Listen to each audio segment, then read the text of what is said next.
Hello everyone, welcome back again to Selenium WebDriver with Java September 2025 batch, session 8. In today's session, I will cover two important topics from Selenium like how to handle cookies and what is headless browser testing. Then I will start the TestNG where you will learn what is TestNG, step by step guide to install TestNG, TestNG annotations, how we can enable or disable a TestNG test, how we can do the set up the priority and we can perform sequential execution with the help of the TestNG, what is assertion and what is hard and soft assertion in TestNG, what is the importance of depends on method, always run, invocation count, invocation timeout, and skip fail invocation attribute in TestNG, and how we can run multiple test suites using TestNG.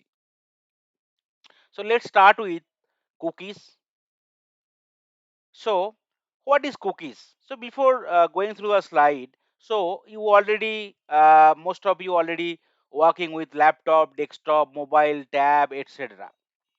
So whenever you are working, like you are searching something, like you are navigating to the website, suppose in case you already like navigate to the Facebook, if you are searching something, so those history will be stored in your laptop, desktop or tab or particular site as well. So those information will help you, right, for the next time to research again, or in case you going to the Amazon site, in case you are searching some product, electronics good or maybe some product regular basis, so as and when you'll be logging to the Amazon site based on the searching history, right, it will be all the relevant product will be displayed, so that is the algorithm will be there, so that automatically you can find your product easily and you can just do the booking and like get the desired product delivered to your doorstep. So here a cookie is a piece of information that consists of a name, value, expiry path, etc. It helps user retain the search history, login and other relevant details. A cookie is a small piece of data sent from a website and stored on the user computer or relevant application. Cookies also recognize user returning to a website and loading the previously stored information. The information is stored in key value pairs and allows a particular website to customize its content as per the user need or requirement. Every time the user load the website, the browser send the cookies back to the server to notify the website of the user previous activity. So cookies have a specific lifespan defined by their creator. Cookies cannot be stored throughout the life, right? In case you are setting the cookies timeline as 7 days, 1 month, 1 year, so for that time it will be stored. After like 7 days, 1 month or 1 year elapsed, all your relevant cookies will be automatically removed from the system. At the end of the specific lifespan, a cookie become expired. Cookies often tag information like how frequently the user visit, what are the time of visit, what banner they have clicked on, what button they have clicked, user preferences, items in the shopping cart, etc. This allow the site to present user with information customized to fit for their requirement or needs. Cookies are domain specific. I means domain cannot read or write to a cookie created by another domain. This is done by the browser for security purposes. Cookies are browser specific as well. So in case you are dealing with suppose a Chrome browser, so whatever you are navigating or storing, that will not be visible for your Firefox browser or Edge browser. No, though you are using the same computer, same laptop or desktop or same tab or mobile. So it is browser specific. Each browser stores the cookies in a different location. The cookies are browser specific, and so a cookie created in one browser, say Google Chrome, it will not be accessed by another browser like Firefox or Edge, etc. Some browser limits the number of cookies stored by each domain. It can be 10, 20, 50, 100, 200, 500, 1000 like that. If the limit is exceeded, the newer cookie will replace the old cookie. So from the old one will be replaced and newer cookie will old cookies will be removed and new cookie will replace them based on the like number or limit you are setting. In case the limit is 100, so today suppose there is 99 cookies stored, and to like as of today your limit is 199 already stored. Today you want to set one three more cookies, so newly three will be added, and so that it will be 102 cookies, but cookies cannot be more than 100. So old last two old will be removed to match it 100 maximum. Cookies names are case sensitive.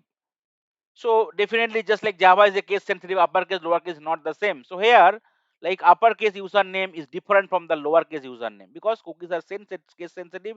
Every lower, every case upper and lower will vary. Selenium WebDriver in Java provides method to interact with browser cookies, allowing for various testing scenarios such as mentoring user session, testing personalization, or verifying cookie-related functionalities. Cookies maintain session continuity, reduce repeated test steps, and allow secured attribute validation.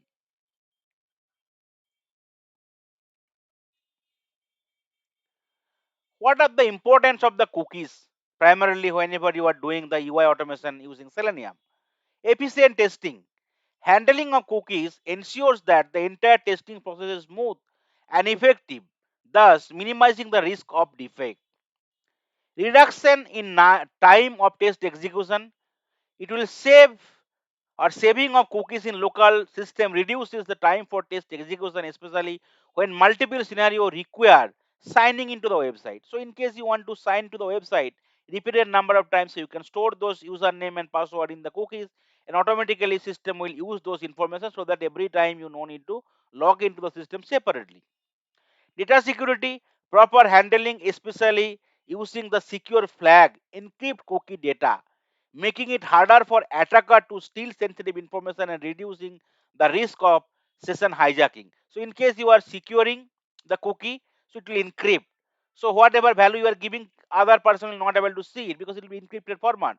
So though it is like you already added the cookies, but still other person cannot access it. They will be able to see encrypted format. So they will not able to hack your system easily or use the same relevant information.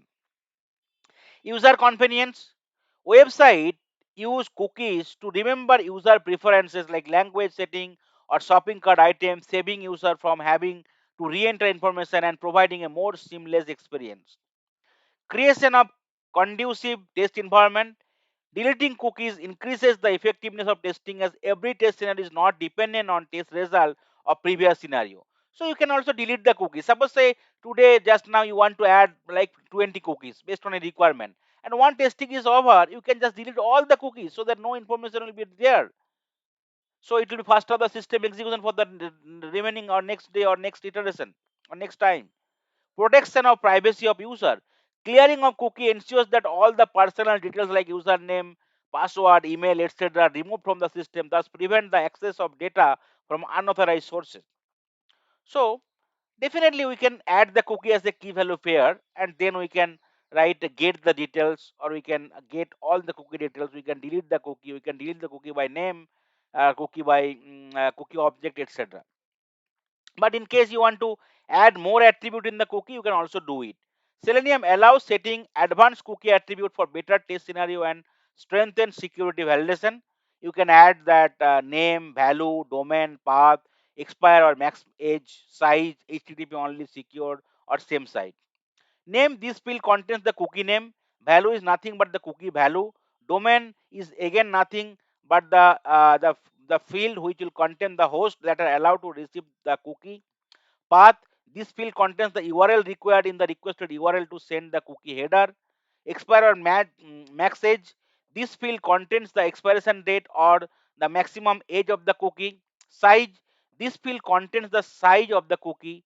HTTP only, this field indicates primarily whether the cookie has to be used only over HTTP or not.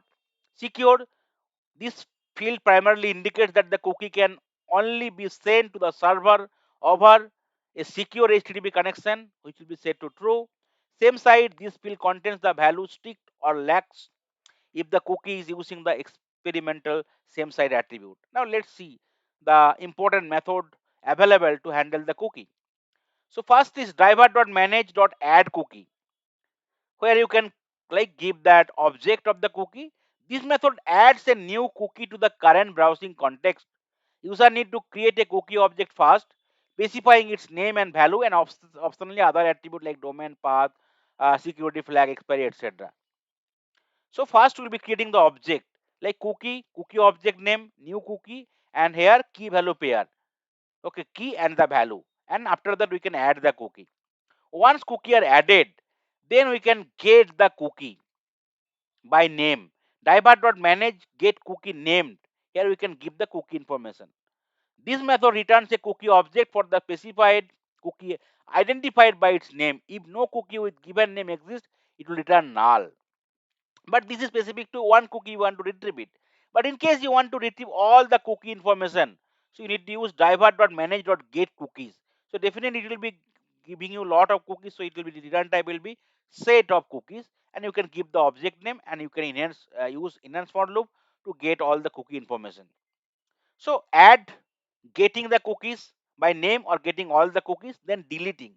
So deleting three step associated. One is deleting cookie by cookie name, deleting cookie by cookie object, and deleting all the cookie. Divert.manage.delete cookie and cookie object. It will delete a specific cookie. User need to pass the cookie object they want to delete. Whereas divert.manage.delete cookie name, cookie here, cookie name, not the cookie object. This method deletes the cookie identified by its name.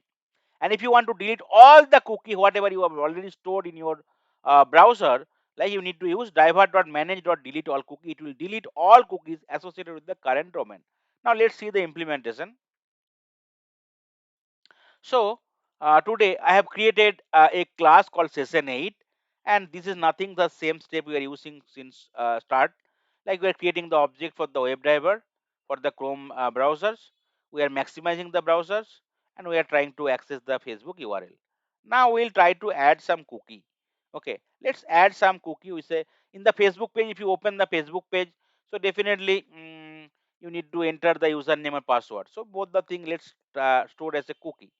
So what we can do first, we need to create a cookie object.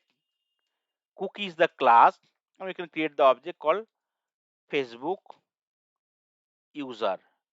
Okay, that is the object equal to new cookie, and here you need to give that key and value. So let's give something called a field name called username. That is the key, and value I can give something called say Haradhan Pal. So that is my username I want to store. Let's end with semicolon. Now you could see error message is coming, so I need to import that cookie from the org.selenium.openq. Please be remember, do not like import from the other. Okay, org.openq.selenium package. After that, we have created the object for the using the cookie class. Then how we'll be adding it? Here, this is the step, right? First, we are creating the object. After the divert.manage.add cookie and cookie object, you need to add it. So cookie will be added to your browser. Driver.manage.add cookie, and here cookie object, right? That's all. So now I want to also add that password. So Facebook password. Here I can change the cookie name called password, and I can change called password 123, and similarly I can add it. Now two cookie added in your browser. Okay, so these two cookie added. Now what we can do? We can try to get the cookie by name. Okay, so what we'll be doing? We will try to get the cookie by name. Okay, so divert.manage get cookie, and then right by name, and then you can get the result. I can directly try to print it out. Okay, driver dot manage dot get cookie. You could see as and when you are giving, either we can get all the cookies, return type will set of cookies, or we can get the cookie by name, which is a string name. So I can give some cookie name, username. Okay, so let's copy it multiple time, and then here what you need to do, what are the details I can get it, press dot, you could see all the details will be getting, right? Get name, press dot, get path, press dot, get value, press dot, okay, you could see get domain. After that, you can also check is secure or is HTTP only.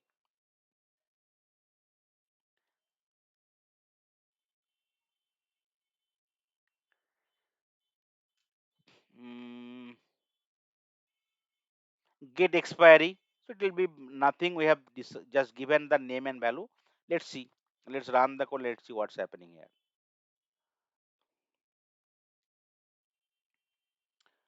So it will try to open the browser, Chrome browser. It will maximizing. It will open the Facebook page, and in that particular thing, it will add the cookie, and you can also retrieve it all the information. Right? You could see what is the get name.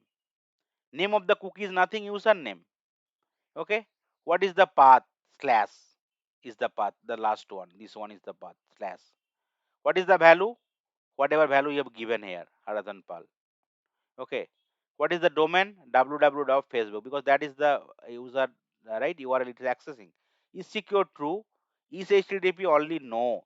Is expiry null? Because you did not given any expiry date. So it will be still there. Okay. Similarly, you can get the details for the other cookie. Okay. Now I want to add some customized cookie. Okay. With all the other information. Okay, let's create some cookies where we can add some information like say cookie class. Okay, give something called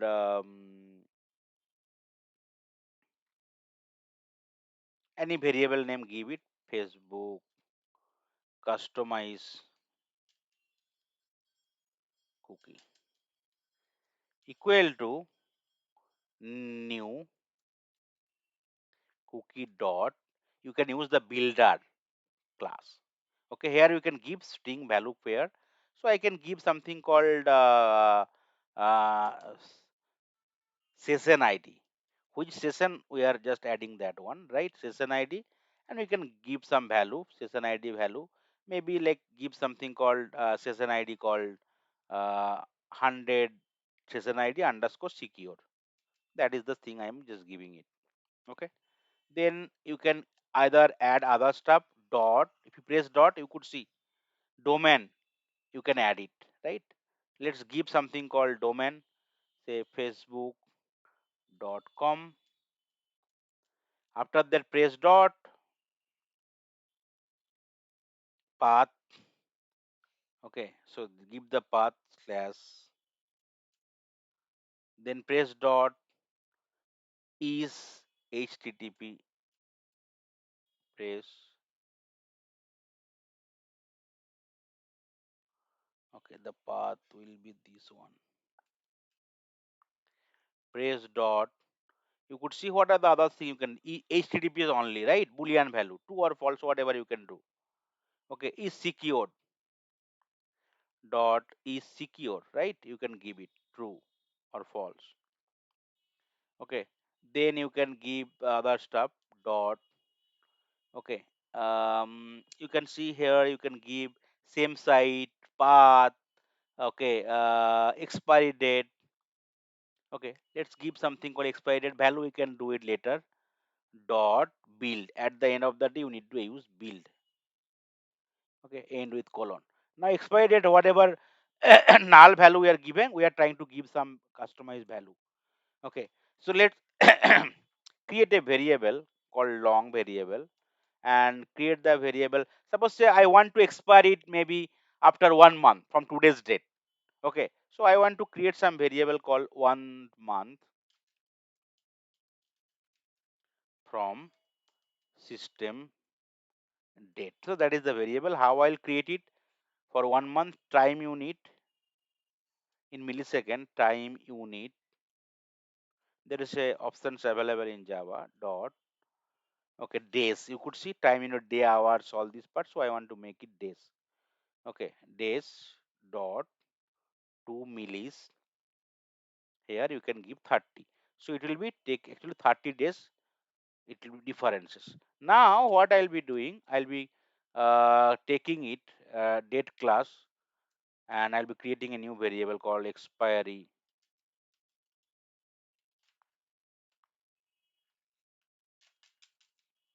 date equal to new date. So that is the date class you already learned. Here what you can do here, system dot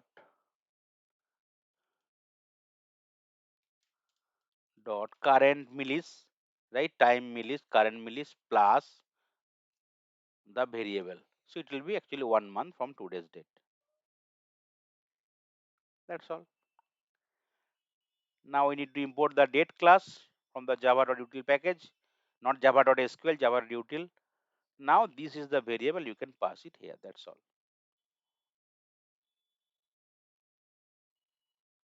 Okay. Now what you can do, you can try to copy it and you can paste it. Now you can change it. So you want to get all the details. Okay, so here you need to change that cookie name. What is the name you have added? This is the cookie name. So you can change everywhere and you will see the differences because you have customizedly added all the cookie, not only the key value pair with the help of the builder class. Now let's run and let's see what's happening here.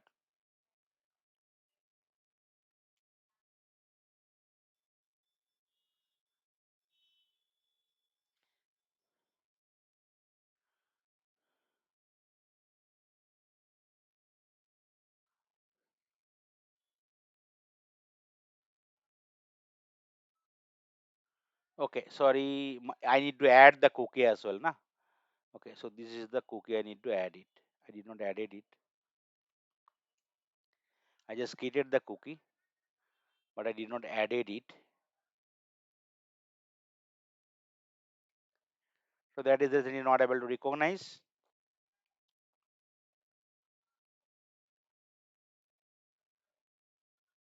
You could see now. What is the cookie name? We have given session ID. That is the cookie object, not is the cookie name. This is the name of the cookie. What is the path? We have given slash. What is the cookie value? 100 underscore secure. What is the domain? Right? Whatever we have given. We have given something facebook.com. So dot is additionally coming. What is the H secure? Yes, true. HTTP only true because we have given both of them true. Now expiry date you could see. Today is 26th October. It is just adding 30 days.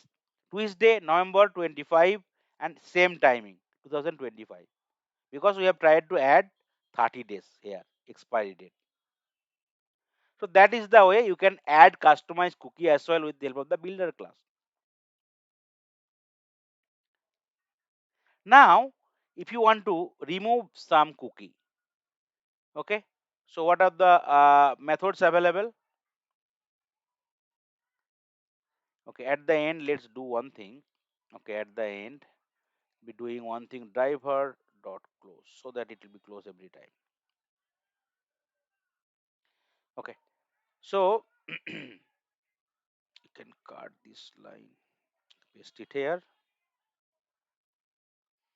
So if I delete any cookies, okay, after I added all the cookie, what is the way I can delete it? I can delete the cookie by cookie object. Okay, so let's give it, do it one thing. Driver dot manage dot delete. You could see delete cookie named. Here you need to give the cookie name. So what is the cookie name? Username, session ID, right? This cookie I want to delete it. Okay, so now cookie added but deleted. Now in case you want to access everything after deleting, it will not be giving you the result because cookies is deleted.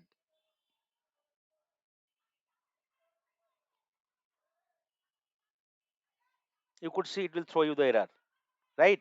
Cannot invoke cookie get name because the return value is null because that cookie you added but deleting as well. So you're not able to access. So that is the one options. Second option, divert.manage dot delete cookie, here cookie object, you can give it. What is the cookie object? This is the object. So again it will be same thing, because you are deleting, after adding the cookie you are deleting it.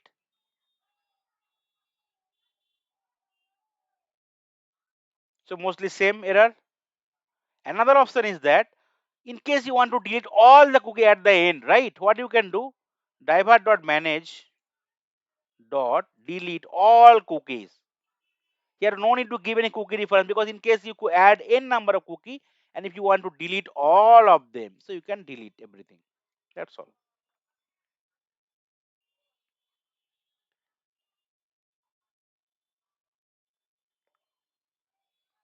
Okay. So again it will be fail, because you are deleting all the cookies, so it is not able to access the cookie here. So this is the three way we can delete the cookies, either by cookie name or cookie object, or we can delete all the cookie. And we can add the cookie only using providing that key value pair, or we can try to create our own custom cookies with the other information like domain, path, HTTP, secure, and expiry date as well. In case we are normally creating the cookie, expiry date will be by default blank. So this is the way we can get the cookie also by name. But my question is that I want to get all the cookies information, not only single. So I have added couple of cookie, and couple of cookie will be default by your system as well. Some of the cookie, right, based on the setting, some cookie might be there in the system automatically added default cookies, and you can also add custom couple of custom cookies as well. So what is the way you can do it? You could see divert.manage.get cookies. Let's do it. Divert.manage dot get cookie. You could see return type is set of cookies. So I can simply here store set of cookie, and I can give some variable name called all cookies equal to, and I need to import that set from the Java util package. Then what I can do, I can try to use a enhance for loop for what is the return type cookie, simple thing cookie, and I can give a new variable called cookies colon old variable,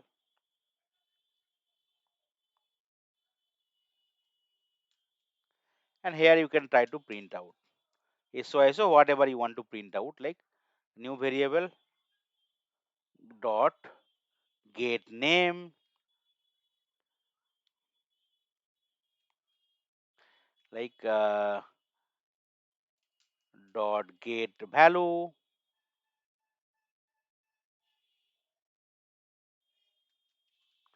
dot get path, expiry, whatever, right, you want to do.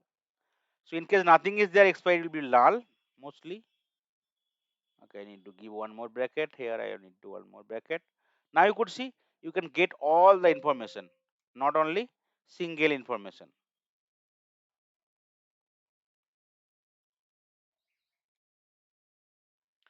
So this is the like couple of important things available to handle the cookie. You could see now one by one you will be getting it, right. Password 123 null. So these are the default one, you are getting that one. Session ID, it is already there 100 days. Okay, then these are the default also FR cookie, and then last one is again like username Haradhan Pal and null. So this is the three couple of thing available to handle the cookie. We can add the cookies, we can try to get the cookie by name in case I want to retrieve the information for a particular cookies. In case I want to get all the cookies, I can use like get cookies. If I want to delete the cookie, single cookie, I can use delete the cookie by cookie name or cookie object. If I want to delete all the cookie, I can use delete all cookies. So that is the important methods available to handle the cookies in Selenium WebDriver. Now I will talk about headless browser testing. Let's comment out this part for now.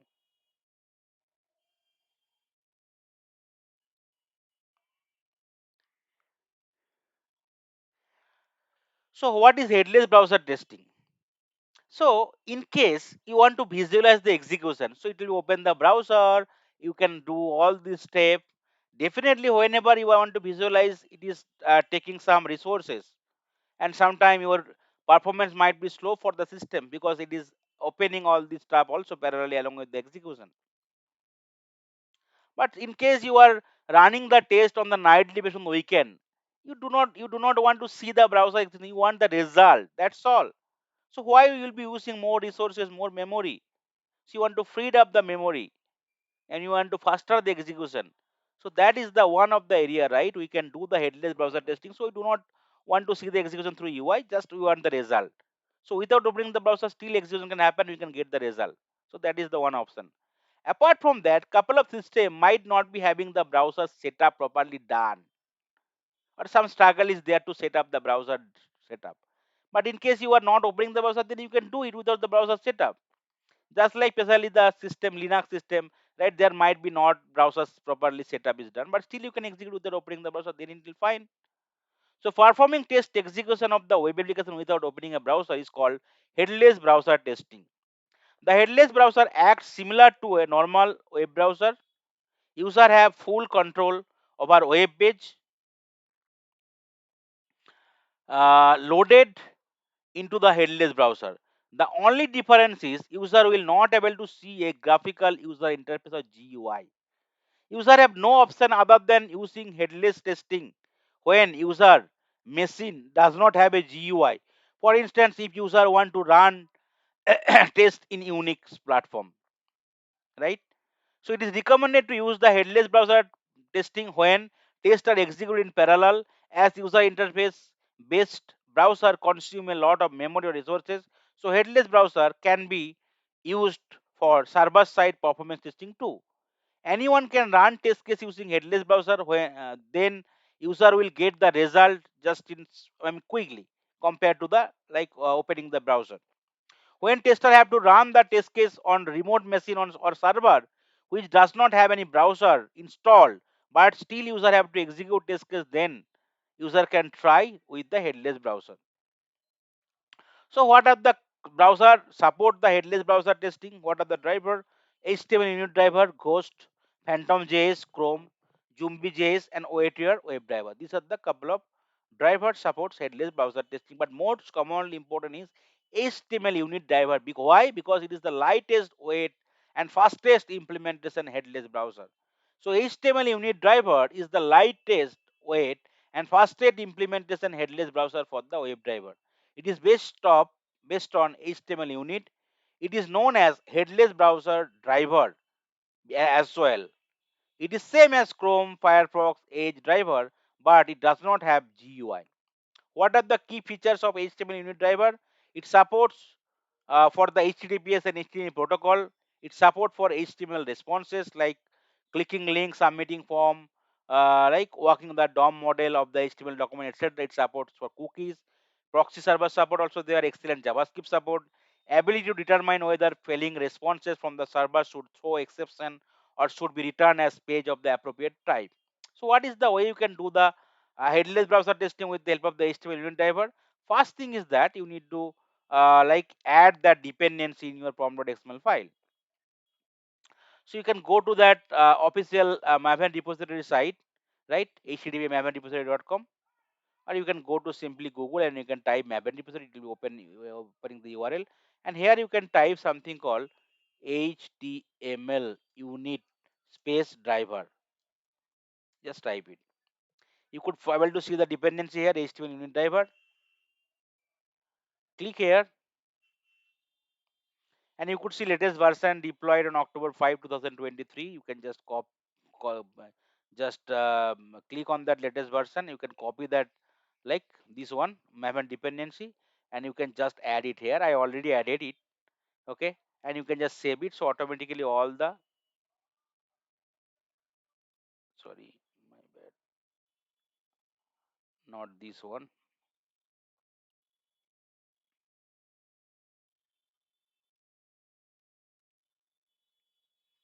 I already added it for this project. So if you just open that pom.xml file, you could able to see it, right?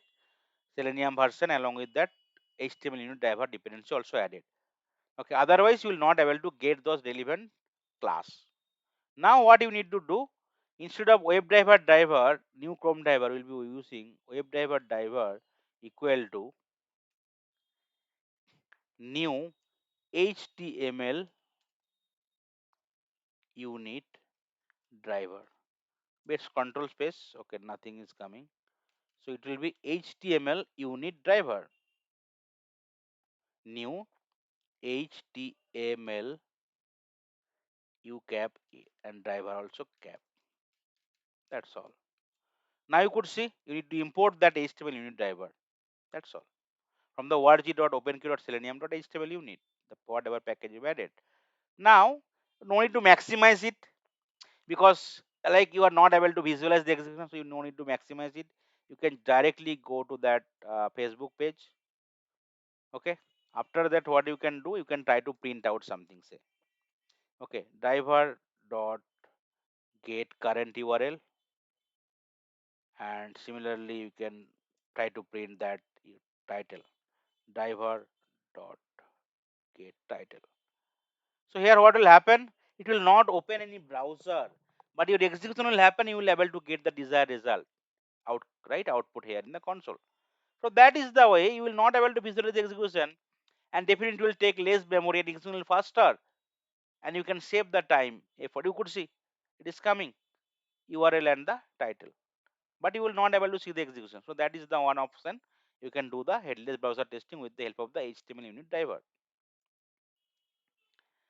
Another also we can do is with the help of the Chrome browser. Okay, so for the Chrome, what is you require? You need to use the Chrome options. Okay, along with this driver. So let's comment it out this part. So first I'll be using Chrome option.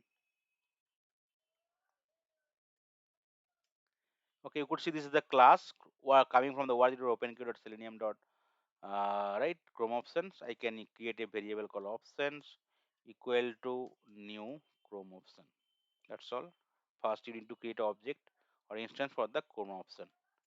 Okay, then what you need to do, you need to add argument called headless.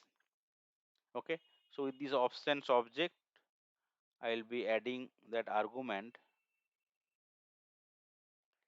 dot add argument.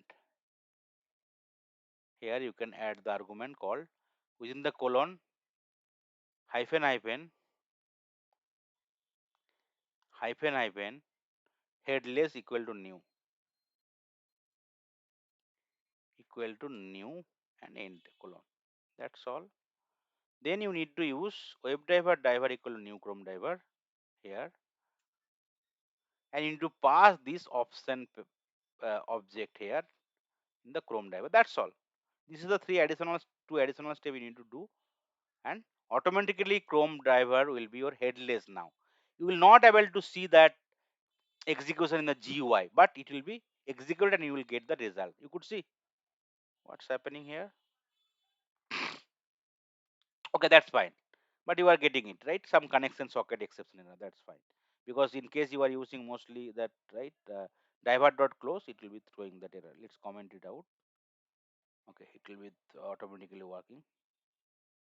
In case browser is not opening, you want to close it, might sometime create some problem. Let's run it again. So it will not open the browser, but you could able to see the execution. You could see everything is coming, like user current URL and the title of the page. So that is the way, without opening the browser, without setting up the browser, right? In some of the system there might be no browser setup, still you can do the execution. So that browser will not be open, but in the back end your execution will happen and you will be able to do all the step execution. You will be able to get the desired result as well. That is called headless browser testing. Without opening the browser you can do the actual testing. Any questions in cookie and headless browser testing? Okay, fine. Okay, so this is the standalone part we have learned so far on the Selenium. Okay, so one thing also noticed here, whenever you are running any, creating any class, Java class primarily, your public static void main method is mandatory, and your all your execution starting from the main method, right? And option whenever you are trying to run, it is coming as run as Java application. But here, in case you are having 1000, 2000, 5000 line of code, but it will still consider single test case, and you cannot add any kind of assertions. You can add it with the help of if else loop and other part, but you cannot officially add any assertion. Apart from that, right, in case you want to break down all this stuff, you need to create multiple classes. Suppose say 5,000 line of code I want to break into 50 test cases, that is also not possible. So you require 50 class, because 50 test cases you cannot do it, and reusability might be problem, and you are not able to generate some report. So that is the reason Selenium standalone might not help you without any proper framework design. So TestNG or JUnit, there is two framework available, especially whenever you are working with Selenium Java, which is already inbuilt framework. So you need to just use them. So that lot of added advantages there, and you can do better kind of testing using those framework. But we will discuss about the TestNG today. Primarily TestNG is required for normal thing, and JUnit we can also use primarily BDD Cucumber, and JUnit will be using, and you will be knowing. So what is TestNG? NG stands for next generation. So TestNG is a JUnit inspired open source automated testing framework which provides several features like data-driven testing, parameterization support, different utility, annotation, and test case grouping that aid in creating robust and powerful testing project. I'll be discussing all every terminology, how the testing is helping in the upcoming slide. Testing is designed to cover all category of test like functional unit, end-to-end integration, etc. Using TestNG, user can generate some report, default report. User can easily identify how many test cases passed, failed, and skipped. In case user need to execute the failed test cases separately, it is possible to execute as well. Because sometimes, suppose say you are having 100 test cases total, and whenever you are running, 90 test cases got passed, 10 test cases got failed. If you want to run them again 100 test cases will be running, and that time maybe 20 test cases got failed because of some internet connectivity or other issue, right? Some browser was not happening, some other issue. But that is not the actual failure. So every time I do not want to execute all the test case and I want to fail some new stuff. No. Instead of that, whatever 90 passed, I can skip them, and remaining 10 fail, I can try to rerun them. And next time for out of 10, maybe 7 already passed without doing anything. So my net failure is 3. Now I 3 test cases might be failed because of some actual issue or other, but I can analyze it. That is the way, without investing much time, right? I can execute those failed test cases easily, and I can debug it, and I can, if any genuine reason, I can log a defect as well. That is the another features available in TestNG, called only rerunning the failure test case without running all the test cases again and again. TestNG is a popular choice for API automation. In case mostly like UI automation, you are using Selenium. Similarly, in case you are using API automation REST assured, TestNG also can be used. Like Maven and TestNG, you can also use in the REST assured framework also for API automation. TestNG is also ideal for handling complex automation projects that require flexible configuration, test dependency, and data-driven testing. So that is all about TestNG. Why TestNG is useful in Selenium automation? TestNG is often used with Selenium for browser automation, providing a robust framework for managing and executing Selenium tests. This testing framework can be easily integrated with tools like Maven, Jenkins, etc., or GitHub also. It generates the report in a proper format where you can get to know how many test cases executed totally, how many test cases passed, how many test cases failed, how many test cases skipped, what is the reason of failure or skipped, everything. I'll be showing you. Multiple test cases can be grouped more easily by converting them into the testng.xml file, in which user can make priority which test case should be executed first. So grouping is very important. Why? Suppose say you are having total 100 test case. So every time you will not be executing 100 test case. No. So instead of that, after developing 100 test case, you can group them.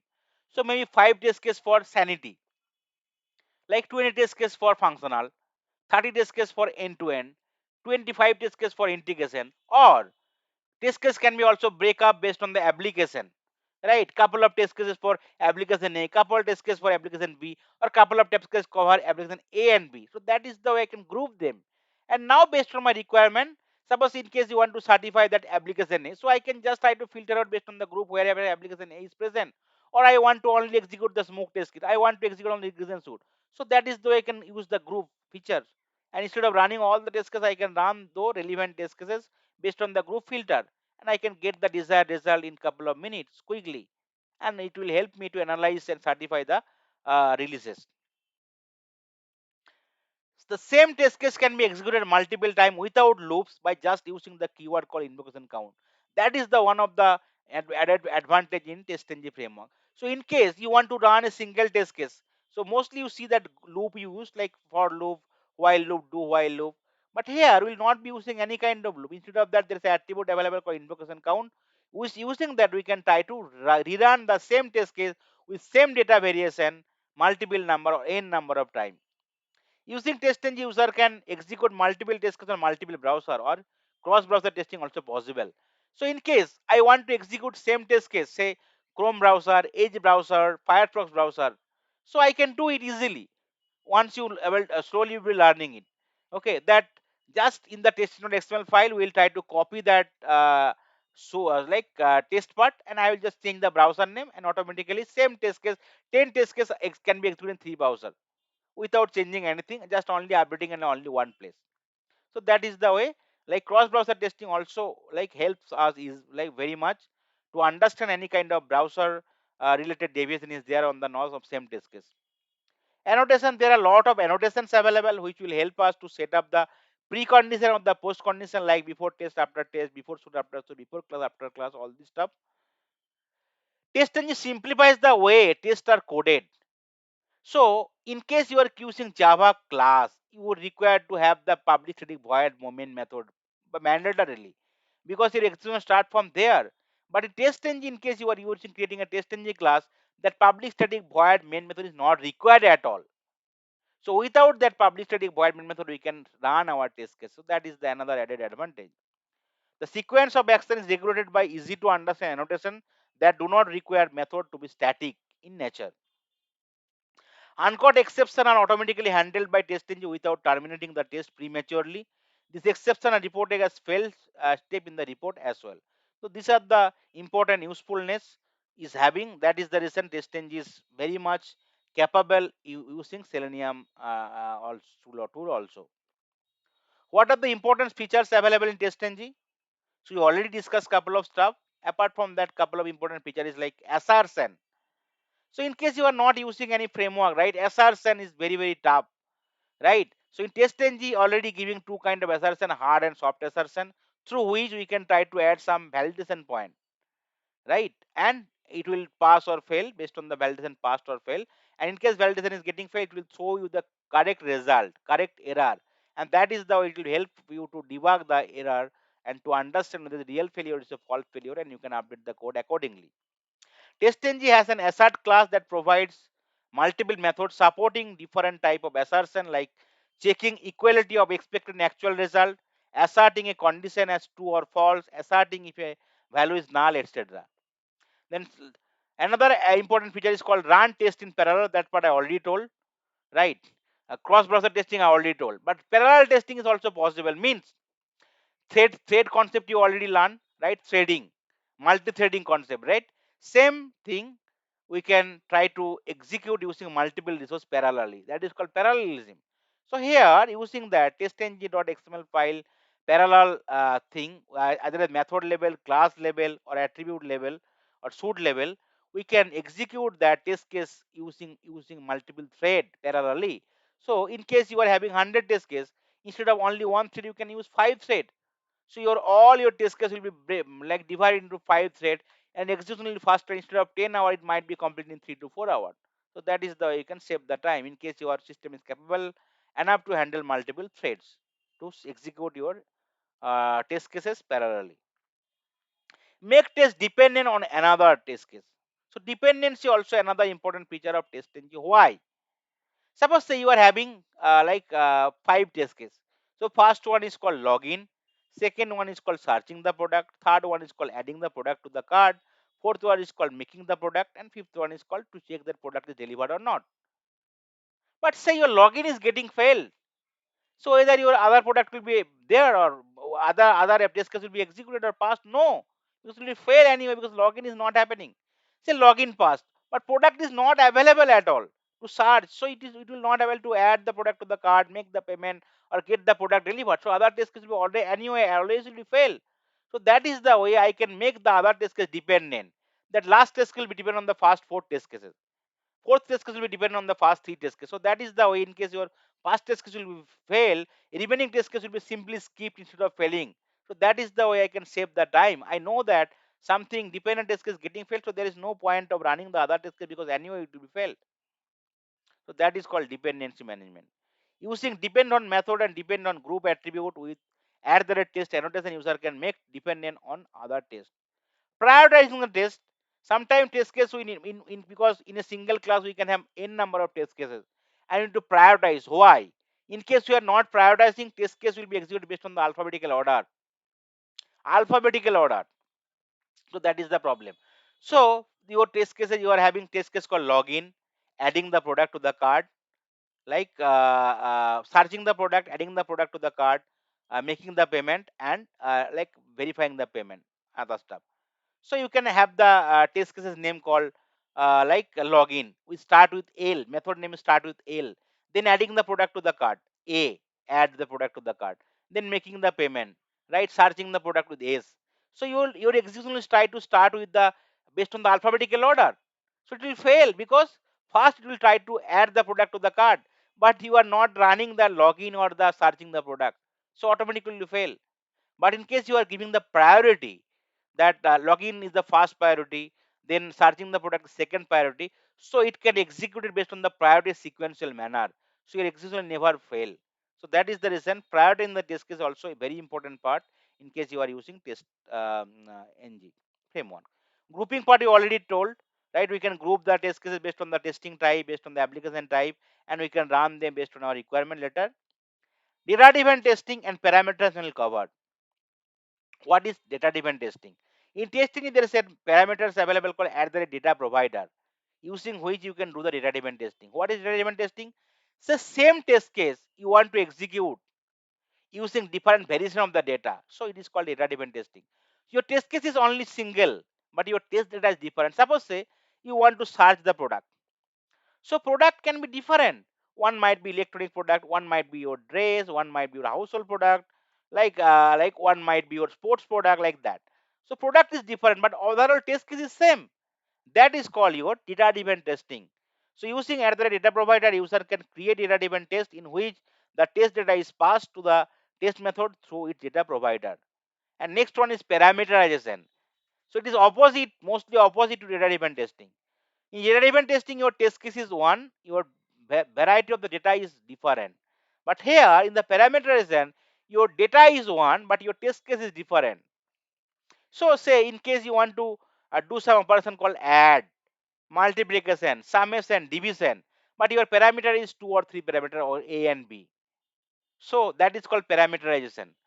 You are having test case is having multiple method, but your data will be using same value. That is called parameterization. TestNG provides inherent support for parameterization using its at the rate parameters annotation. The value of the parameter defined using at the rate parameter annotation is passed to the test logic from the testng.xml file. Then last one is important features is called reporting. After test execution, an HTML report gets created providing tabular reporting of test result.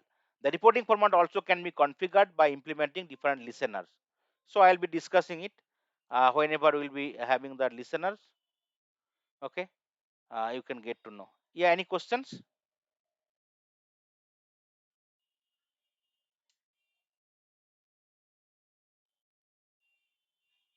Okay. Yeah.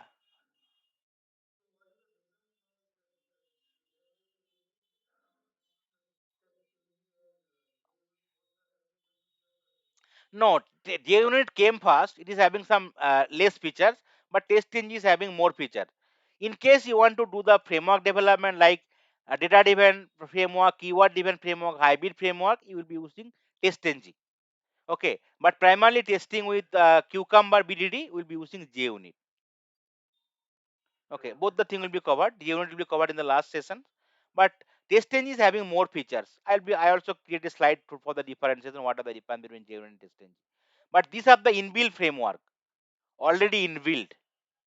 Okay, you need to either add those library or dependency. Automatically you can use all the features from the testing your JUnit.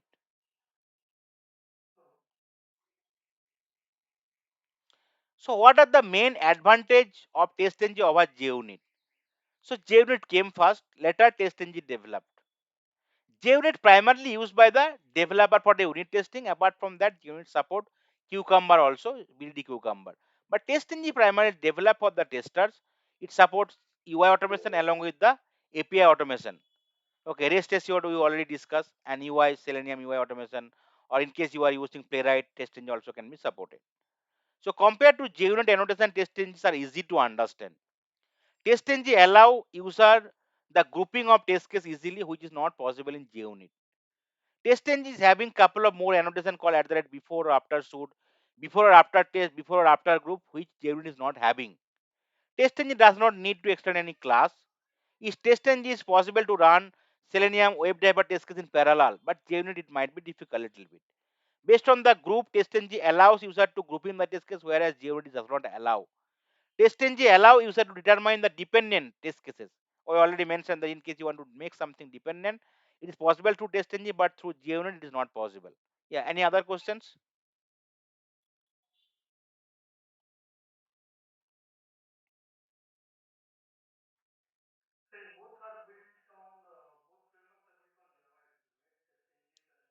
Yes, yes, yes. Yes, independent of Selenium, right? Independent of Selenium, because it's JUnit and TestNG both can be used in Playwright as well. Okay, mostly Selenium and Playwright they support with Java. Yes, APM also you can use TestNG, right? Mobile automation APM also, and API automation with REST assured.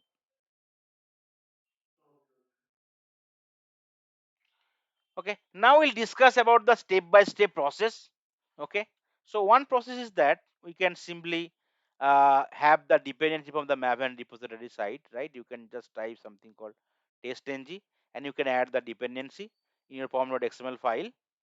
Okay, here you could see testng is there.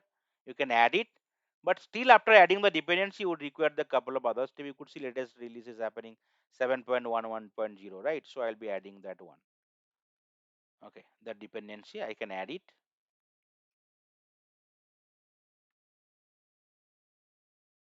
in my pom.xml file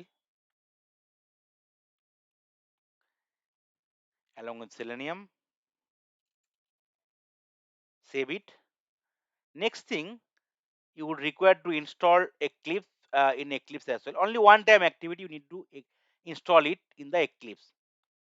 Okay, so you can go to the Eclipse, you can go to the Eclipse marketplace, help, Eclipse marketplace, and here you can simply search with testng and hit enter. Automatically testng will be coming. You can just select and install. Automatically it will install and you need to restart your system. Once it is installed, you will be able to see it in the install section. That's very simple, straightforward process. Okay, you need to enter testing in the search box and hit enter. You will be able to see the testing options. You need to just click on install button, and here you can just simply search with testing and hit enter. You could be able to see that it's already installed for me, right? You could see it's already installed. Otherwise, install button will be coming. Simply install, click next, next, and finish. It will be added to your Eclipse. Only one time activity. After that, you need to restart your Eclipse. Here it is already installed. It is showing here. Once it is installed, you will be able to see it from this tab install. Whatever additional thing is installed. Right. Once installed, if you want to upgrade, you can also change it. Right. Uninstall or change for the new version. That is the first thing. For the second thing, one is the dependency, and this is the Eclipse installation. Eclipse installation. Then next one is that you can create the project, and in the project also you need to associate the testng. So select the project, right click, go to the properties and select the Java build path, because TestNG is a framework, right? Not that dependence. Actually, this just jar file. It's also a framework. So you need to click on the add library and you need to select here, right? You could see TestNG generate everything will be coming. It's only one time activity you need to install. Automatically will be coming. So you'll be selecting TestNG here, clicking on next. clicking on finish, and click on apply and close. And now you could able to see your TestNG also added as a dependency, right? You could see TestNG library added to your project. That's all. Third step, TestNG dependency, TestNG like installation in your Eclipse and adding it to the or mapping it to your any Java or Maven project. After that, what we'll be doing, we are creating as of now we are creating that like Java class, right? New called class, or you can create like class automatically. It is creating Java class, right? And you need to give some name. It is coming public static void main, all this stuff. But here TestNG we would not require the public static void main method. Okay, so you created the Java class already, lot of Java class. You already seen your execution starting from the public static void main method. And in case you are want to run something, it is coming as Java application. But we'll be creating a TestNG class here. So what is the way? Select the package. Okay, after the project, you'll be having your folder and package. Select the package, right click, click on new, and click on other instead of class. And here, search with TestNG. That's all. You could see under the TestNG folder, TestNG class is coming. Select the TestNG class, click on next, and you could see which folder it is created, what is the package name, and you can give some class name called TestNG class 1 session 8, right? And there are a lot of annotation is coming instead of public static void main, you can select it or not select it, that's fine. Click on finish. That's all. Automatically by default one method will be created and one @test will be created. So here @test is the test cases. You would not require any kind of public static void main method. No. Here @test means your test cases. Automatically @test will be coming. Run and debug is coming by default, and here you could see public void ape is the method name coming. You can change it to test1, and here you can give the body called test1 method, like that. You can create another test cases. So this will be considered the test cases. So in the Java class, you are not able to allow more than one thing, right? Whatever code will be writing, it will be still considered single test case. But here, in a single class, you can have n number of test cases. Definitely, test case method names would be unique. Okay, now we are having two test cases.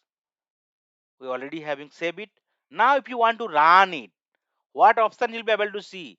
TestNG test, not Java thing, right? You could see for the Java class, your option is coming as called Java application, but here it is coming as option running whenever you want to run it. Option is coming as TestNG test.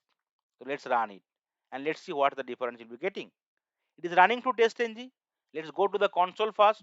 You could see test1 method output, test2 method output. That's fine. And now you could able to see whether test case is passed or fail. So it is passed. Which passed? This is the package name. This is the class name. And this is the method name. Now you could see total number of run 2, failure 0, skip 0. You are able to see get a better report. Default shoot, default test, total pass, all this stuff. Now if you there is an option, another thing is coming called result of running class TestNG session 1. You could see here default shoot test, and this is the package name dot class name, and these are the method name. And you could see it is total time also getting how much total time it took to execute it. It is 11 millisecond, it is 1 millisecond. And you could see test 1 of 1 executed, class, and method 2 of 2 pass, 0 fail. In case something failed, you could able to see it in the fail test tab. And summary tab, you could able to see what is the shoot name, what is the total time spent, how many class executed, how many method executed. So it is giving you some better result report, right? And you can also have n number of test cases like at that test annotation. Now apart from that, TestNG also will give you some report. Now what you can do, you can just after executing, right click on the project, click on refresh. Now could able to see there will be test output folder will be generated every time, and you could see expand it, and you could see there's an option called emailable report.html. Select it, open with web browser. Okay, you could see some report is coming, right? Okay, default test, default shoot, the package name dot class name, method name, right? How many pass, fail, everything, total night, everything. Beta report you are able to generate. You are able to get it. So that is the beauty of the TestNG. By default, you are able to get some report with the help of the TestNG. So this is the couple of advantage you have already understood now. Slowly you'll be learning more and more stuff. So now we'll be discussing about the different annotation in TestNG. So what is annotations? So annotation is a tag or a metadata which provide additional information about the class, method or interface in TestNG. Annotations are primarily used to keep the structure of the test class. This annotation invoke the methods according to the invocation time. TestNG annotations are special marker in Java code that tell the TestNG framework how to execute test method by defining a life cycle and controlling the test execution flow.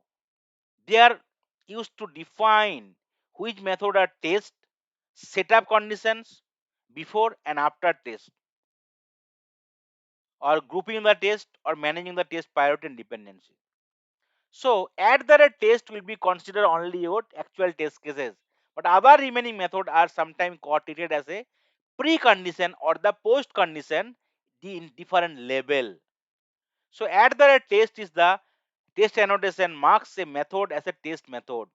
Before class, this annotated method will run only once before the first test method in the current class is invoked. So it is class level only one time before the class is invoked.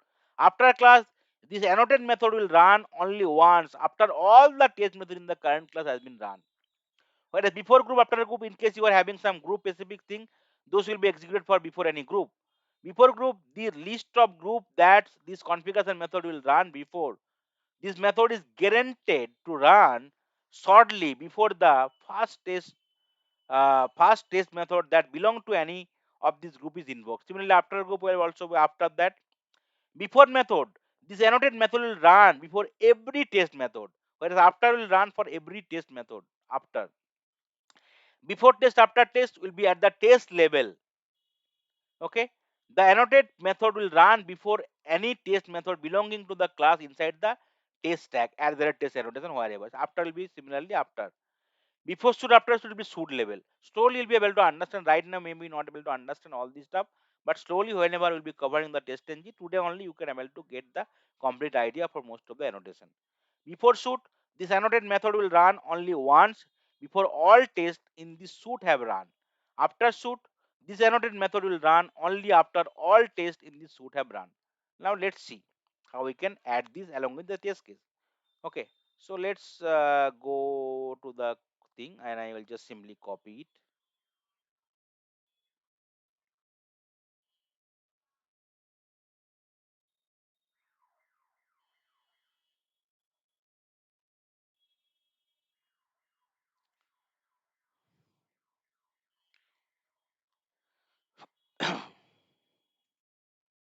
Okay, so we are trying to add some code for all this stuff.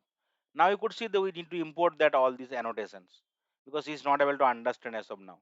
So here you will be first will be having the annotation, then public void method name. So I am giving the method name for before method as before method, and then the body of the method.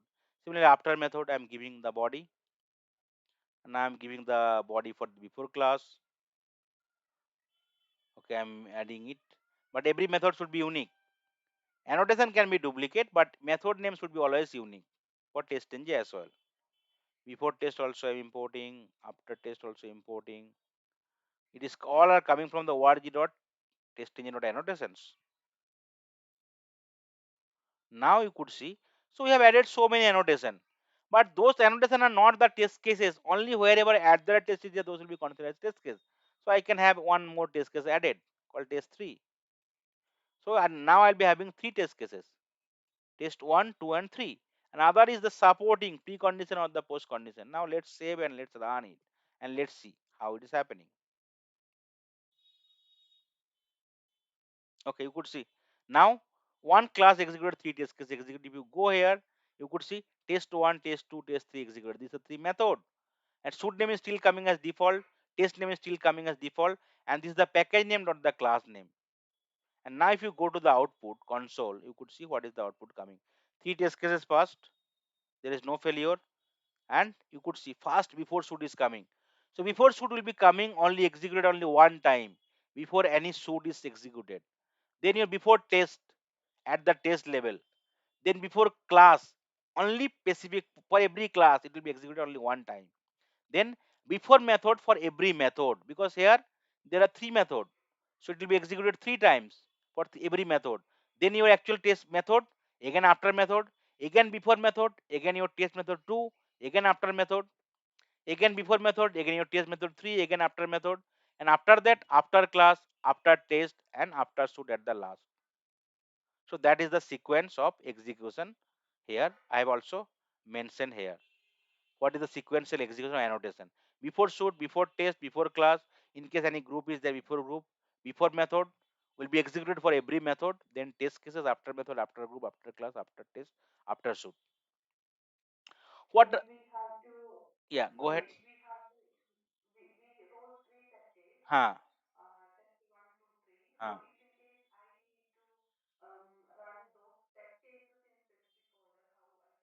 So that I'll be letting you know. Okay, slowly. We will be using the priority.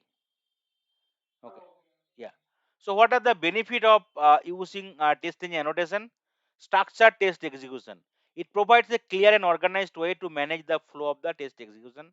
Reusability allows the reusable setup and tear down logic across multiple test method or classes. Flexibility, it's offer various level of control like method level, class level, shoot level, or test level for configuring test. Readability, it enhances code readability by explicitly marking the purpose of the method. Advanced feature, it enables feature like parallel execution, error-driven testing, and dependency management. Strongly typed and early error detection. Testing annotations are strongly typed, which means that correct configuration or syntax error can be often be caught at compile time, preventing runtime issues and saving development time. No class extension requirement. Unlike older framework like JUnit 3, TestNG does not require test classes to extend a specific base class, because you've already seen here no base class requirement is there, right? Only we can create a TestNG class and we can execute it, offering greater flexibility in test class design. Detailed reporting, TestNG automatically generate comprehensive report that include information about test execution such as number of test cases run, passed, failed, skipped, along with detailed reason of the failure, aiding in debugging and analysis process. So this is the different uh, execution sequence also I discussed, and this is the importance of the annotations. And these are the different annotations also available. Before class, after class, before group, after group, before method, after method, before test, after test, before shoot, after shoot, and at the rate test. But at the rate test will be considered as a test case. Other are actually supporting annotation for as a precondition of the post condition or prerequisite or the after result. Then let's comment out this precondition, post condition for now. Let's deal with 3 test case for now.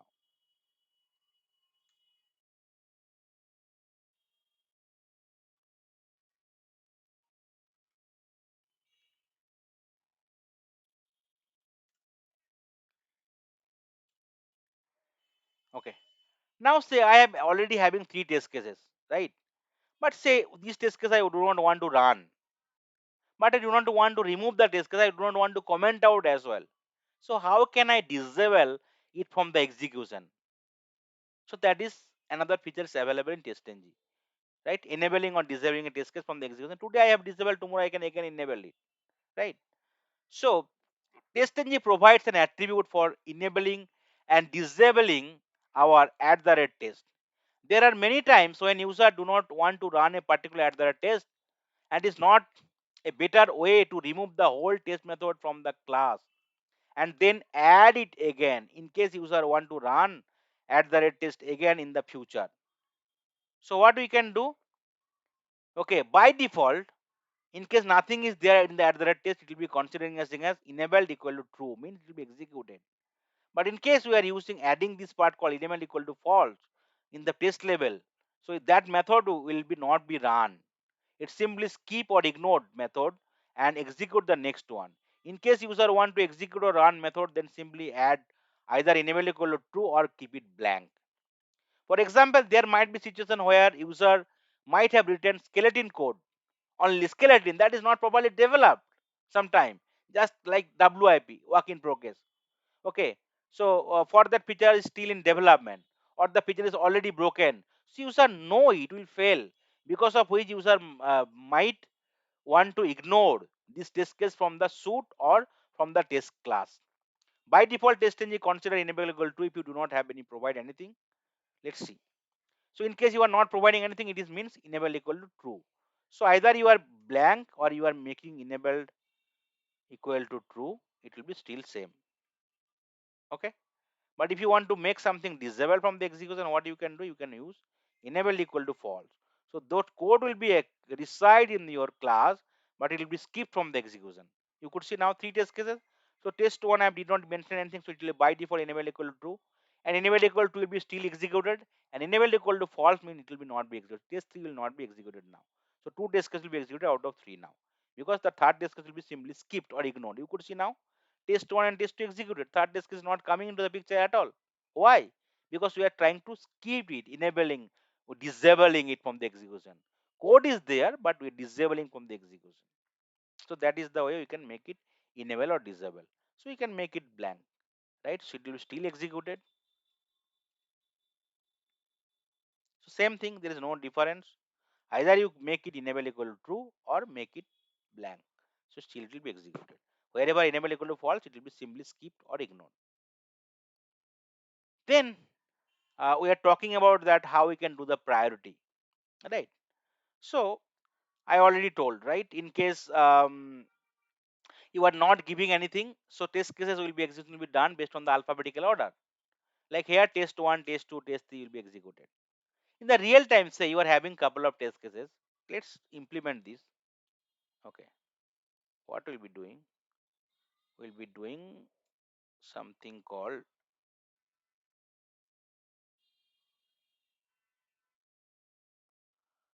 actual implementation. We'll do, let's comment it out. Okay, what is the actual way we will be doing it?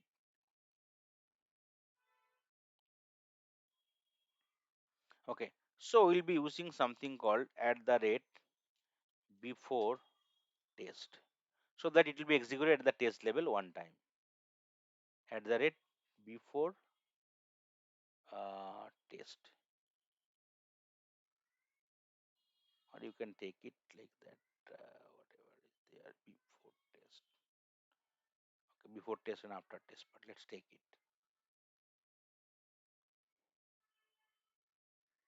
Okay, let's give some actual name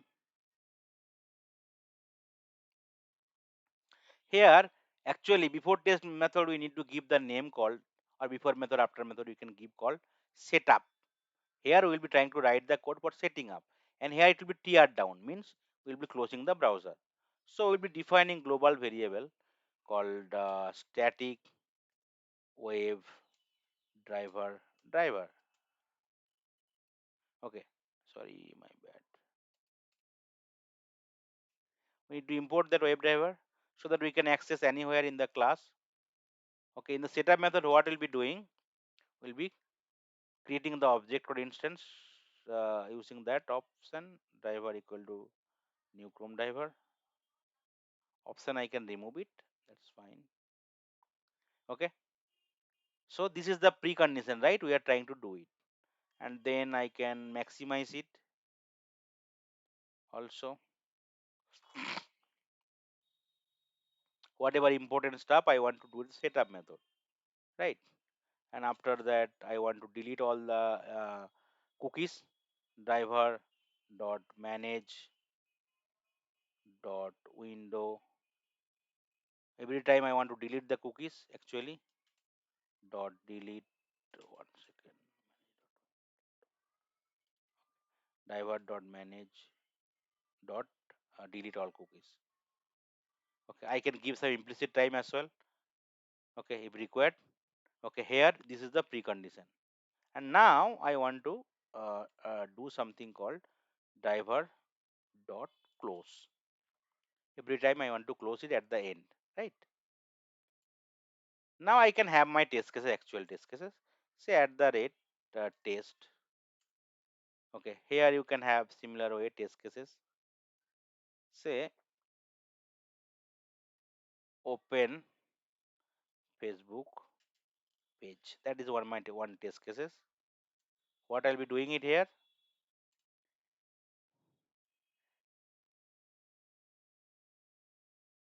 I'll be writing my code called driver dot get.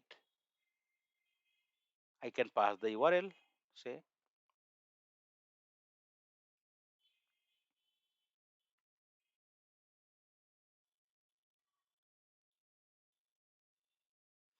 okay, open page. Now what I can do? I can another test cases called click forgotten password link.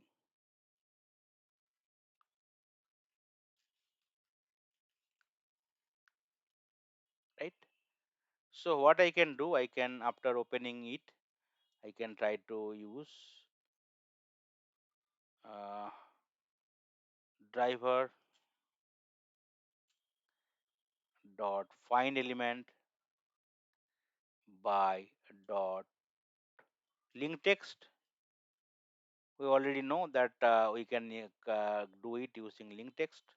So this is the link here. I can get the text completely and click it. This is my two test case. Say I want to do it. Dot click. Okay. And another test case also I can have. Say called enter username. Another test case. So driver dot find element by dot name, and let's see the username field. Okay, name equal to email dot send keys. Sorry, dot send key. Say I want to enter like that. So this is my actual test cases.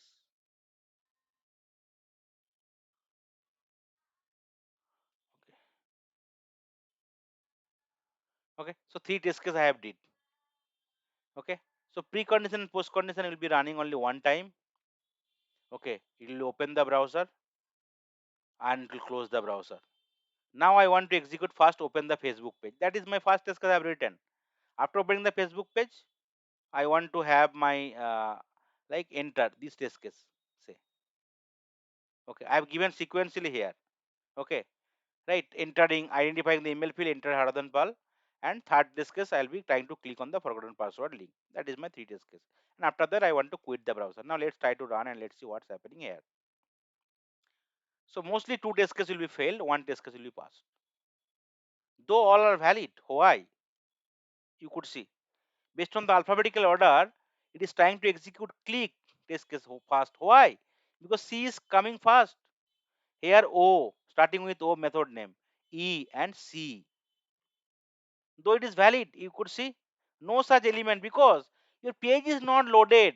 Then how it will able to understand the forgotten password link? Because first it is trying to execute that based on the alphabetical order. It is not a order whatever way order you are were like writing in your class name, not the same order. It will be executed based on the alphabetical order of the method name. So to avoid this problem, we want to prioritize the test case so that we can do have the sequential execution. Setting up the priority and perform the sequential execution. So in many any automation project, most times testers are required to configure test suite to run test method in a specific sequence, or user must give precedence to certain test method over others. TestNG allow user to handle scenario like this by providing a priority attribute within @test annotation. By setting the value of this priority attribute, user can maintain order the test method as per their need. In order to achieve, user need to add annotation called @test priority equal to like anything. It can take numeric value 0 and any positive value integer only. In case you are giving alphanumeric other part, it will throw you the error. Lower will be executed first and higher will be executed last. By default, in case you are not giving, default priority will be 0. In case 2 is having default priority, again it will be executed based on the alphabetical order. So that is the thing of the priority. Now see what I will be doing it. Here it is we want to execute it fast. So I will make something called priority equal to say 5. Right? That is fine. And then I want to execute, sorry, I want to execute last maybe. I want to give it 15. And here this one I want to execute first, so I can give the priority called 5. Okay, and here you can give that priority called 10. So it is not like that you have to give in exact sequence 1, 2, 3. No, you can give the priority like that. Gap is required. Why? Suppose say tomorrow you are adding more test cases, which might be priority 6, like which will be coming between 5 and 10. But in so you need to change everything, reprioritize everything. That is the reason. Give some differences in the priority. So the later point of time, future, in case you are adding any test case between 5 and 10, you can add the priority called 6, 7 like that. So automatically you can have some places.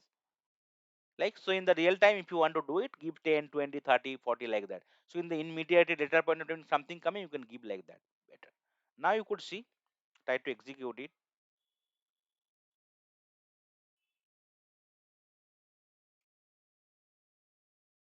and see what's happening here. Okay, it's see opening. Facebook page is loading. Haradhan Paul entered and clicked. 3 test cases got passed. Only just one minor change. I want to prioritize. What is the priority order I want to set it? That's all. You can give the negative value as well, -5. So definitely negative will be fast 0, and if you do not give anything, it will be considered 0. Still, it will be executing fast. So by default, it will take 0. So -5 is the lowest, then 0, then 15. Still, it will be executed. Same way, with all only passed.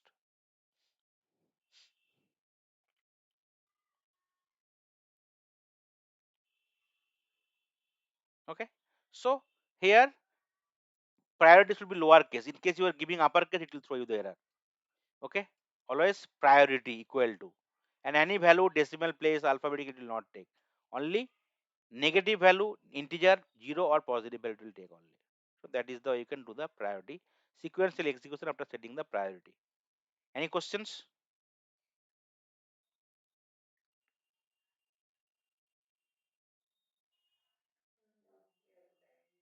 Okay, great.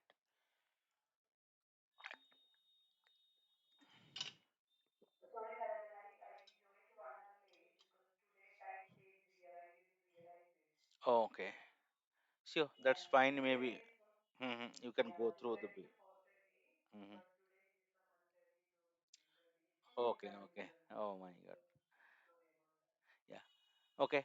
So next one will be discussing on the assertion. So in Selenium, right, you cannot have any assertion, right? And so you can only what you can do only you can have some if else loop. You can get to know right whether if is executed or else is executed. But in TestNG, we can have some assertion or validation point entered in the test cases. So we can get to know whether test case is getting passed or failed. So assertion in TestNG are used to verify whether the test is failed or not. In TestNG framework and in automation framework also, test case is considered to be passed only if all statement in test cases execute successfully, and in case any exception is thrown or expected result do not match with actual result, then test case is considered to be failed. Assertions are used to verify the statement, and test cases in TestNG to decide whether test case is pass or fail. There are two types of assertion: hard assertion, soft assertion.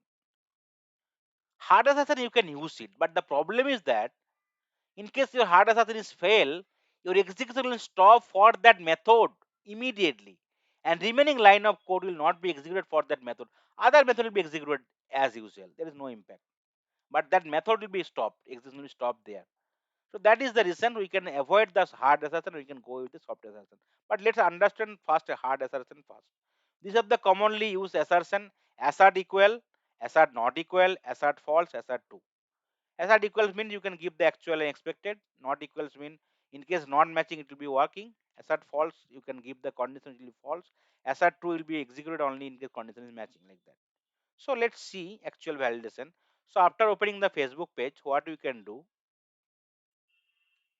Okay, after opening the Facebook page, so you'll be having right this one. Okay, Facebook. Okay, let's give something called string actual title equal to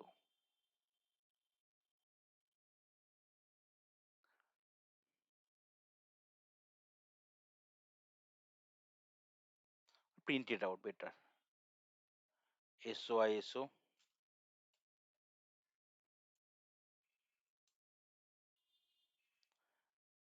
driver dot get title.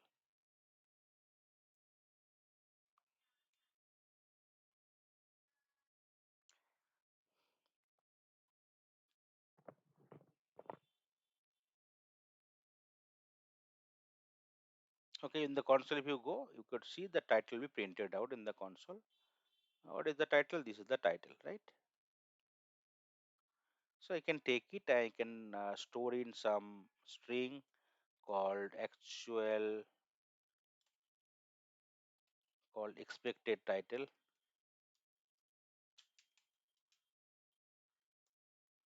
like that. And actual title, I can also get it, string actual title equal to driver dot get title. So that is the actual title will be coming. Now what we can do, we can try to use some hard assertion. This is the assertion class available.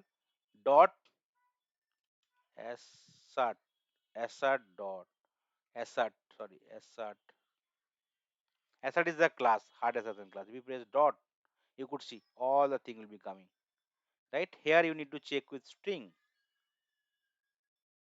So you could see string is there, string actual, string expected, right? Assert equal. Okay, here you can give the expect. In case it is a matching, then it is will pass.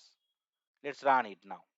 And remaining line of code will be executed. This is the remaining line of code after assertion, right? This is the code after hard assertion here. And this is the hard assertion, not the soft assertion.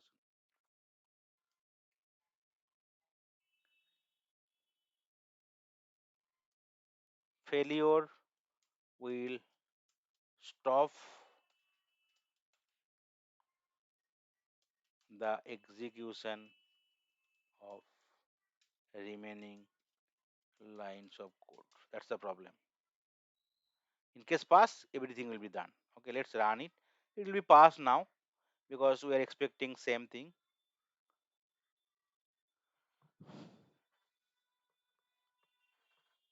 Okay, so three test cases got passed, right? Assertion got passed. Now let's give it fail. Like we're expecting something called one. So what will happen? It will fail.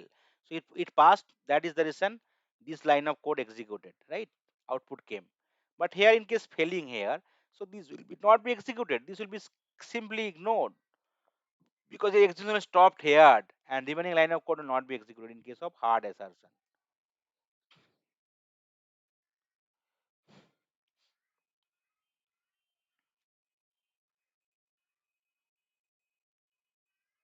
You could see one test case got failed.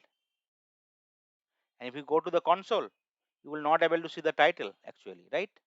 The fail. What is the failure reason? Expecting Facebook hyphen login or sign up one, but coming as this, right? You could see here. What is the problem happen? Where fail? It's line number 38. What is that? TestNG class 8. This is the method name. And apart from that, if you come also here, you could see now your should label fail. Why? Because one test fail, automatically your class fail, and all the parent hierarchy will be fail. And if you select that one, if you just come here, you can see either you can copy the TestNG test or you can copy the TestNG message. Copy it, open a notepad, paste it.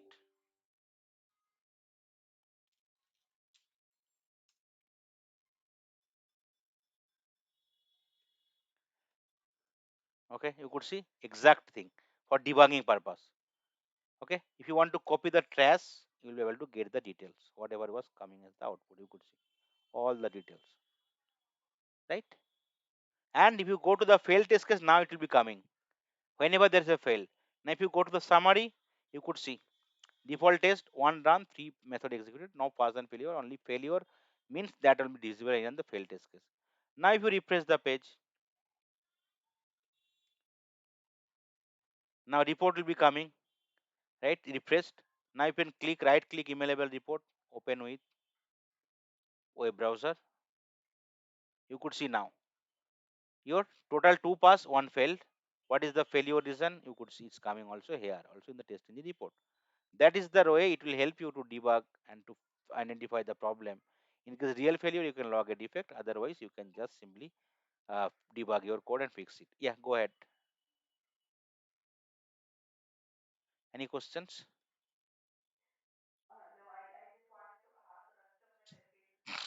Yes. Yeah, because yeah, rest of the test case is rest of the method. But same in the same method, remaining line of code will not be executed. Other method will not be impacted.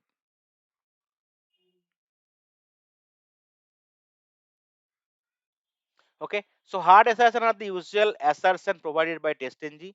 In hard assertion, in case of any failure, the test execution will stop, preventing the execution of any further step within the test method and move on to the next test method, right? Okay. So to because of this disadvantage, because remaining line of code is not getting executed, but in case my test is having multiple failure or I want to execute everything, though it is failure, that's fine. But that is not a hard stopper, right? It is because of the validation error. But I want to still execute my all the remaining step. So better to use the soft assertion. So to deal with the disadvantage of hard assertion, customized error handler provided by TestNG is called soft assertion. Soft assertion allows user to have multiple assertion within a test method. Even when a assertion fails, the test method continues with the remaining test execution. The result of all assertion can be collated at the end using soft assert dot assert all. Okay, you need to collate it. So let's see what is the way you can deal with soft assertion. So let's simply comment it out this part. What is the way you can do it? I need to create a object called soft assert. That is the thing. I can create an object equal to new soft assert. You can create a global variable as well, because in case same thing you need to use it, you can create a global variable at the class level. So you need to import it. So what I can do, I can create a global variable here. That's all. So that I can use any of the method level, right? Okay. Now here with this thing part, I need to call same way. Like I can just take the same thing.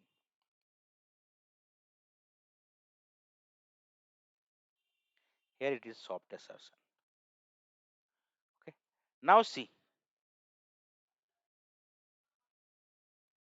actually it should fail, but it will not fail. Why? I'll be explaining you.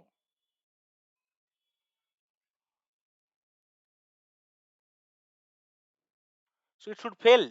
There is mismatch in the actual and expected, but it still test case will pass. Why? Because you should here it should fail, right? Expected actual not matching, but it will not fail. Why? Because I already clearly mentioned at the end of this method you need to call assert all method, because that validation actually happen for the soft assertion whenever you are calling the assert all method. So here, even though the assertion getting failed, but it will continue the execution and print the message, and it will not fail. So if you forget to call soft assert at the end, it will not fail. In case you are calling, then only your test case will fail. So where you will be calling it? At the end here, essay dot assert all. Now actual validation will be happening this line. So that is the reason all the remaining line will be executed. Though your failing happening here, but actual validation is happening in the line number 44. And so line number 43 will be successfully executed. Now if you run it, your test case will be failed, but all the line of code will be executed.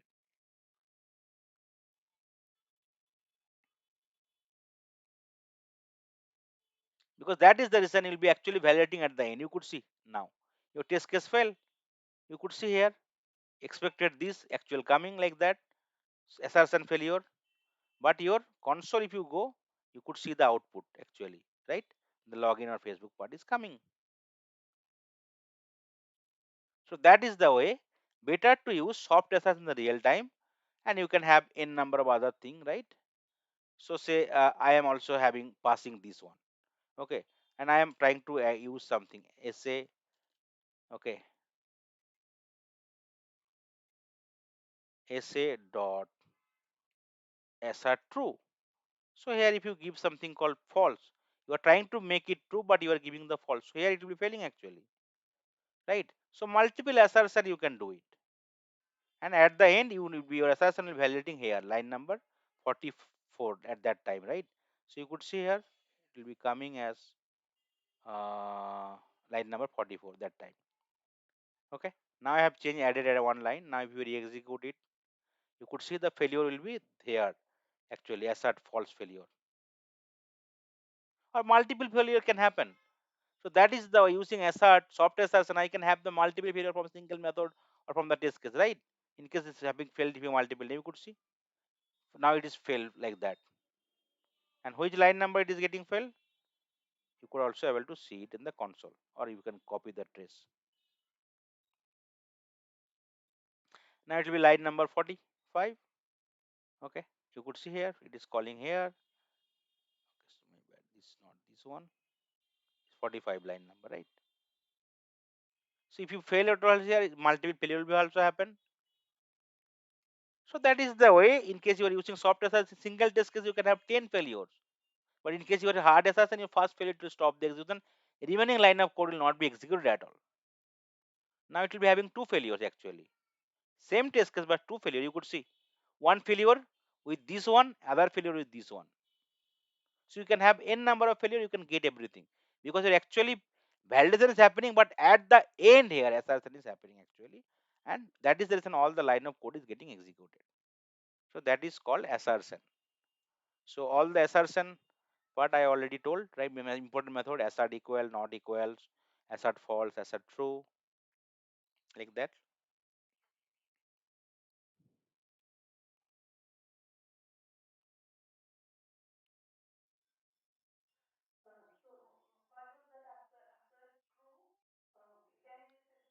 Yeah, suppose say in case you want to check whether some element is displayed, right? You already identify the element, after that you are calling the method called is displayed. So in case element is displayed, so it will be giving you true, right? So here you can give use assert true and you can give the boolean value. So automatically in case element visible, your assertion will be passed. Okay. Yeah, assert true. No. You need to give that variable here, an actual variable value. Okay, let's give some. Yes, right. Let's give something here. Okay, let's implement this one assertion here. So this is the forgotten password link, right? We are doing, right? Okay, I can store in some web element called link equal to this. Okay, I need to just right. Let's show you what is the way you can do it. Okay, so I can give something called link dot is displayed. Anything like is enabled, is selected, like whatever. Right, mostly these are the step will be displayed. So return type is boolean. So I can store in some boolean value.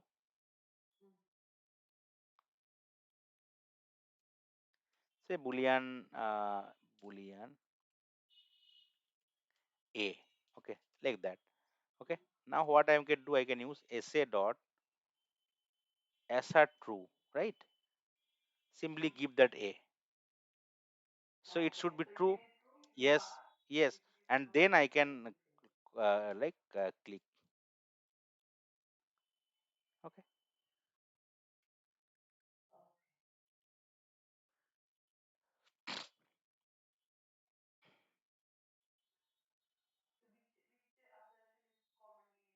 Yeah, mostly assert equal, not equal, assert true or false, all the thing. Okay, commonly used. So here if you just, yeah, if you just try to check with false, it will be fail, na? right? Because it is coming as true, but you want to check is false, right?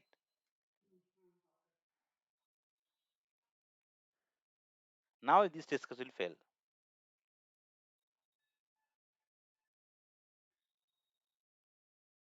Okay, okay, sorry, I need to call that assert all again. Sa dot assert all. Otherwise, it will not happening. It is not failing, na? Because we did not added assert all at the end for every method.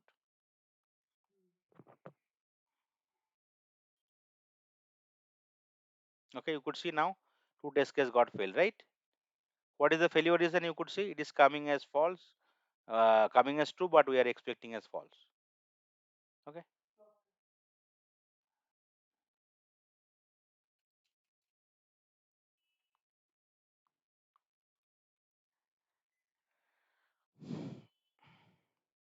So the other example also already given for hard and soft assessment. You can give a try.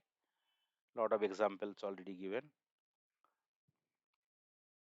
Then I will discuss about depends on method attribute in TestNG. So dependency is a feature in TestNG that allows a test method to depend on a single or a group of test methods. This will help in executing a set of tests to be executed before test method.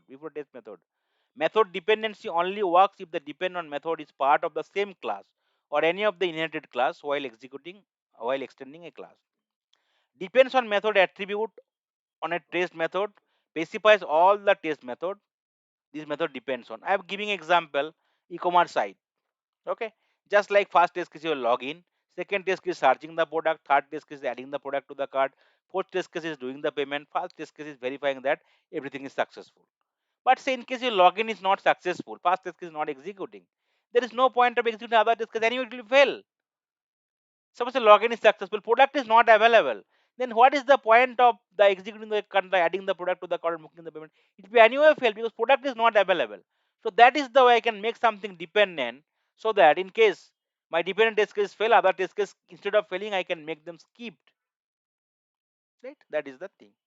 So what is the way I can depends on? I can use something called here, give something called depends on, okay, method, and here you can use multiple thing you can do. Okay, bracket equal to single quote, and here you can give double quote and end with single quote. Okay, and you can give the method name, and you can have comma with multiple method also, comma comma, like that.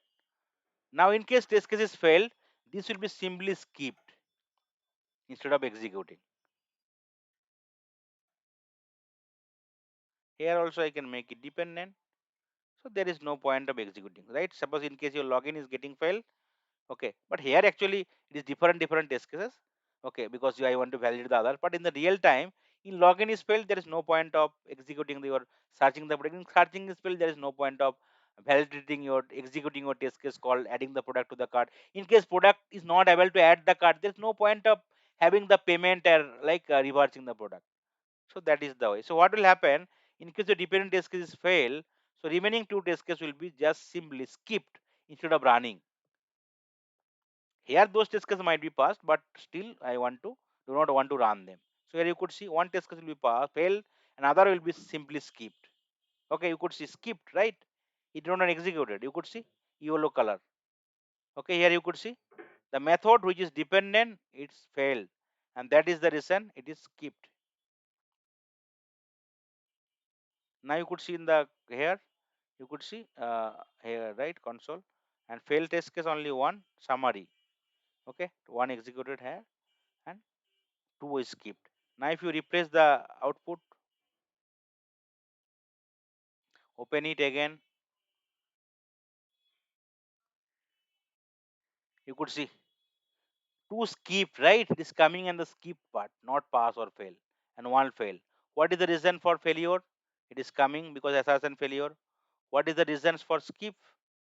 You could see method this, okay, because it is fail. But in case your dependent test case is passed, it will be executed. Okay, but still if you forcefully want to execute it, Though your dependent test case is pass or fail, that does not matter. You want to forcefully execute it, you need to use always run equal to true. So in case always run attribute set to true for any of the test annotation, this test method will always be run, even when the dependent method got fail or skipped. And it will be depend based on the actual outcome, pass or fail status. So suppose say there are two test cases I have make it dependent, but this one and still I want to run it forcefully. It does not matter whether is skipped failed. Sorry, what is that? Always run attribute equal to true. So automatically it will be executed. Though your dependent is passed over, that does not matter. It will be still executed forcefully. Sometime I want to close the browser. Sometime I want to write only verify the element, right? Whether it's clickable or not, that does not matter. So that is the way you can do it. You could see now, right? It got pass. Okay, sorry, it also got failed. Why? Uh,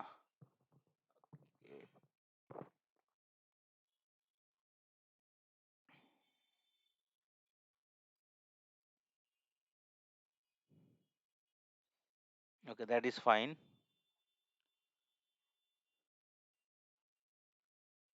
Click forgotten link. Okay, that is the reason because there is the dependent reason got failed. That is the reason it is coming as fail. Okay, now if you want to execute it, okay, pass everything. You could see the difference. Okay, get title. Okay, let's save it and let's run it again. Your different disk is part, so other disk will be executed now. There is no error problem at all. It will be passed only.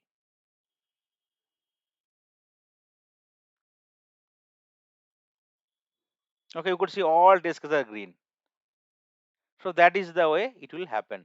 In case only your dependent disks fail, other disks will be simply skipped instead of running. Otherwise, it will be on anyway fail, right? So do not want to make the fail test case falsely failure, right? Some of the code is not developed. So there is no point of executing those parts, right? I can make it dependent. So whenever it will be passed automatically, every time it will be run. Whenever, because you no need to manually every time change it. Whenever your first primary test case will be passed, suppose say login functionality is not working for 2 or 3 days. So other test case in the evening, whenever running, it will be everything will be skipped. So maybe 5 minutes your execution will be done. And after 2 days, everything is working fine, login working fine, so automatically all the test cases will be executed and it will be passed or fail based on the actual outcome. That is called dependency. Now I will discussing one important thing called invocation count. Invocation timeout or skip fill invocation. So in the loop you already seen. In case you want to iterate the same thing again and again, you can use the loop, right? For loop, while loop, do while loop, or enhance for loop as well. Okay, primarily with the collection framework or the array. But in case in TestNG, I want to execute same test case again and again and again. So how can you do it? So invocation count is a TestNG attribute that defines number of times a test method should be invoked or executed before executing any other test method. If invocation count equal to 4, then the test method will be executed 4 times before executing next test method. Invocation count provides a concise way to repeat test logic without needing to implement explicit loop within the test method itself. While data providers are typically preferred for varied data, invocation count can be used in simpler scenario to repeat the same test method with same set of data instead of variety of the data. Let's comment it out this part for now. All the test cases. Let's try to have one more test cases at the rate test.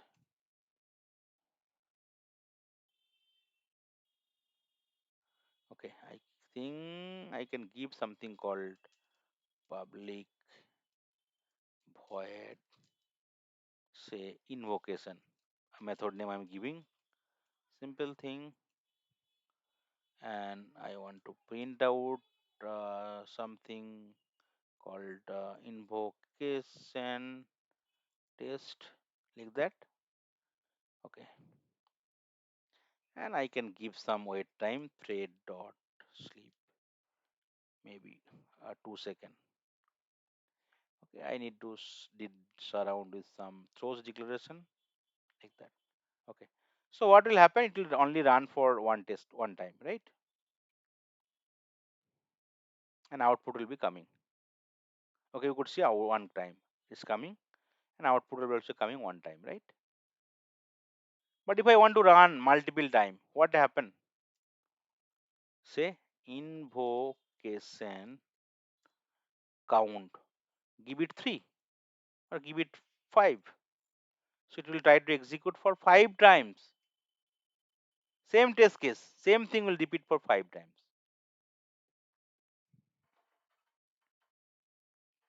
Okay, you could see for every 2 seconds it is coming, right? Because you have given 2 8 second wait time.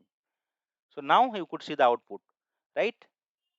One test case executed, one of two, one of five, two of five, three of five, because it's the iteration. Same test case executed 5 times, right? You could see 5 out of 0. All are passed. Okay. Total 1 class, 5 method. Okay. But say in case test case is getting failed, what will happen? Sr dot sr true, I can give it false. So it will fail. So what will happen? So all the time it will fail. But in case my one test case one time it is failing, I do not want to execute it remaining time. Right? Why? Because it will be simply wasting my time. Okay, you could see all are failure. In the real time, in case one test case is getting failed with one set of data, so I know that there is a genuine failure. In case I want to execute 100 times, if like for 100 times, it will waste my time and it will fail it. So in case of failure, I do not want to execute the remaining stuff. So what I can do, I can use the skip fail invocation. In case of failure, it will be skipping the remaining thing.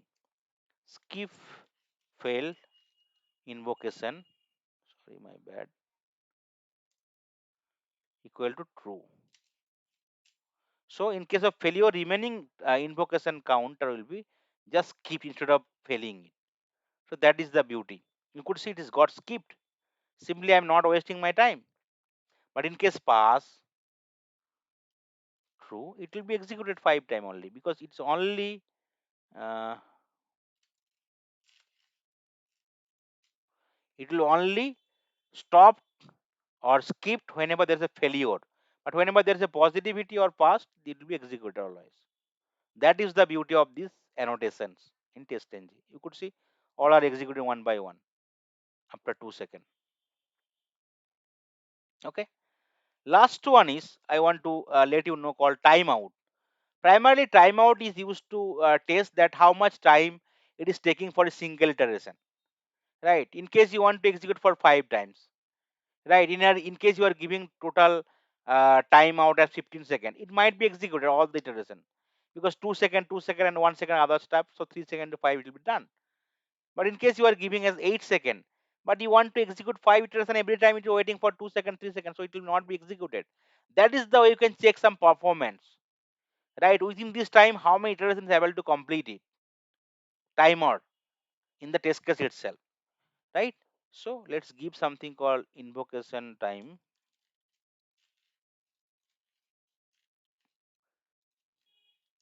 Invocation timeout. If you give something called 15 millisecond, sorry 15 second, that will be executed. Maybe all iteration will be successfully done, because 2 second timeout and maybe another couple of millisecond might be taking for executing. So within 15 seconds it will be possible. 5 iteration is possible.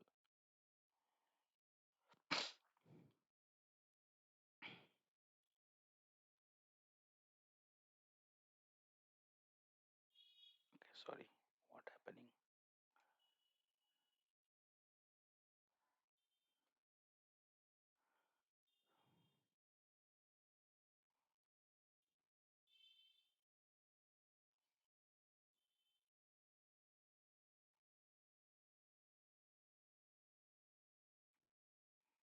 Okay, okay, you could see total run 5 and it is working fine perfectly. Okay, now if you give it 5 seconds only, what will happen? Okay, it will fail the test case, because only 2 iterations are successful. They are not remaining all the iteration. Okay, 1 iteration successful, 2 iteration successful. After that, it will fail. Okay, you could see at line number 4 the iteration got fail. So 1, 2, 3 iterations successful. So that is the way I can understand that within the time how many iteration is able to successfully. So sometime related to check the performance we can also be helpful. So invocation timeout is the maximum number of millisecond that the total number of invocation on the test method should take. Say in case invocation timeout is set as 30 seconds and invocation count is set to 10 times, then this method should complete all the 10 invocations within 30 seconds. Otherwise, the test will mark as a fail.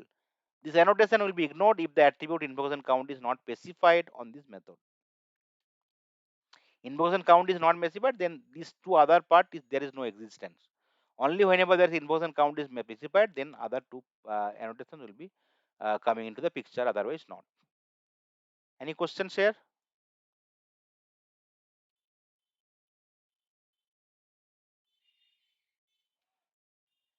Okay. Now, last part we'll be seeing what is the way. Okay, here wherever we are work running it, we are coming as default suite name, default test name, and this is the package name to the class name. This is the method name. But if I want to change the suite name or test name from default to some other, or here what we can do, we can run only single class. But in case we are having n number of class, TestNG class, and you want to run at a single time, only TestNG class I am talking about, and not talking about the Java class. How it is possible, right? So that is possible that we can run all the test class at the time from different package as well. Okay. So what is the way we can do? First, we need to convert the project to TestNG and we need to create a test.xml file. So let's select the project. Okay, let's close it. Let's invocation time. Let's give it to remove it that part. That's fine.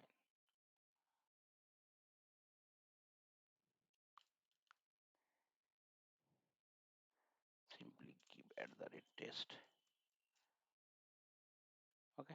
Let's right click the project. Let's right go here. Click on TestNG. Convert to TestNG. Okay. So this step also mentioned here.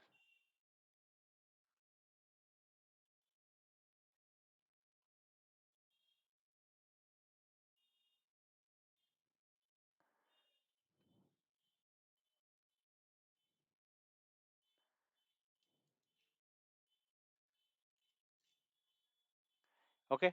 So in the Eclipse you can create a Maven project. Okay. After that, in the Maven project is created, you can add the using like group ID artifact ID. Okay, you can add that Selenium Java dependency. You can create the folder in that srcts Java folder or like anything. You can create a package. You can create any class, TestNG class. You can add your code.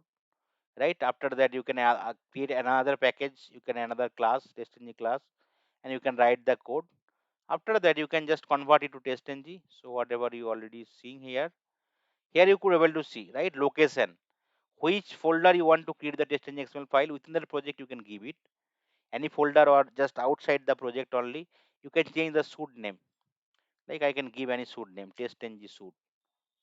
Okay, I can give something called TestNG test like that. Okay, and I can click on finish. And here also you can give that which class you want to select as a package level or the classes level or any parallel thing. Okay, any parallelism or multi-threading you want to do it at method level, class level, test level. I'm marking it now. In case you are selecting something, you can give the thread count. That will be covering in the next session. You can get to know what is the way you can do the parallel testing. Now let's click on the finish, and you could see the test.xml file got generated here outside this project because you've given that path only. Now open the test.xml file, and just here you could see your suite name got changed, your test name got changed, and other class no need to do it, remove it. Only TestNG class keep it here. Okay, so this is the suite name. That tag name will start with suite, then test. This part you can remove it for now. Okay, just remove it. Under the classes tag, it will be class, multiple class. Class name here, package name dot the class name, and ending classes tag, ending test tag, ending suite tag. So what you did, in case you want to run any TestNG class, you could see the option called run as TestNG test, and Java class run as Java right application. But here, whenever you will be running it from the testng.html file, your option will be coming as testng suite, because you are creating a suite. There might be one class, but it can have n number of class for n number of packages from the same project. So it will be running as testng suite. Okay, you could see execution happen, but it's running as testng. Now you could see changes got changed. Your suite name got changed, whatever you have given instead of default suite. Your test name got changed here, and this is nothing but the package name, the class name. This is the method name, and you could see here this one, right? Summary: one class, one method. Now let's try to create one more class here. TestNG class. Sorry, new other TestNG class. Give something called TestNG2.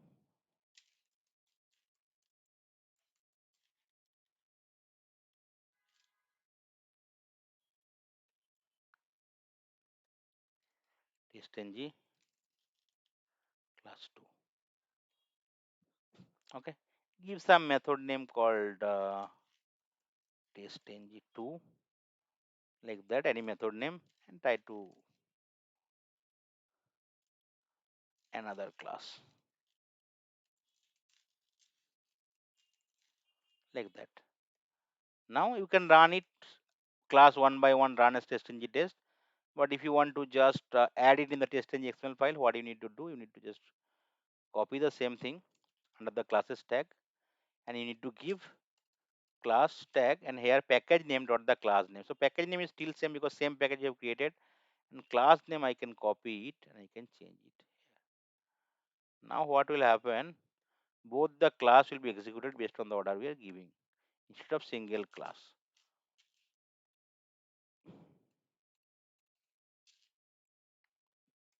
Run as TestNG suite. You could see now both the class will be running and both the method will be running, and output will be coming accordingly, right? You go to the all test, you could see TestNG suite whatever given TestNG test, right? And this is the package name to the class name for the first method name, and the other one, right, is the package name to the class name and method name. And if you go to the fail test, nothing fail. Go to the summary, you could see now two class executed, two method executed. Okay.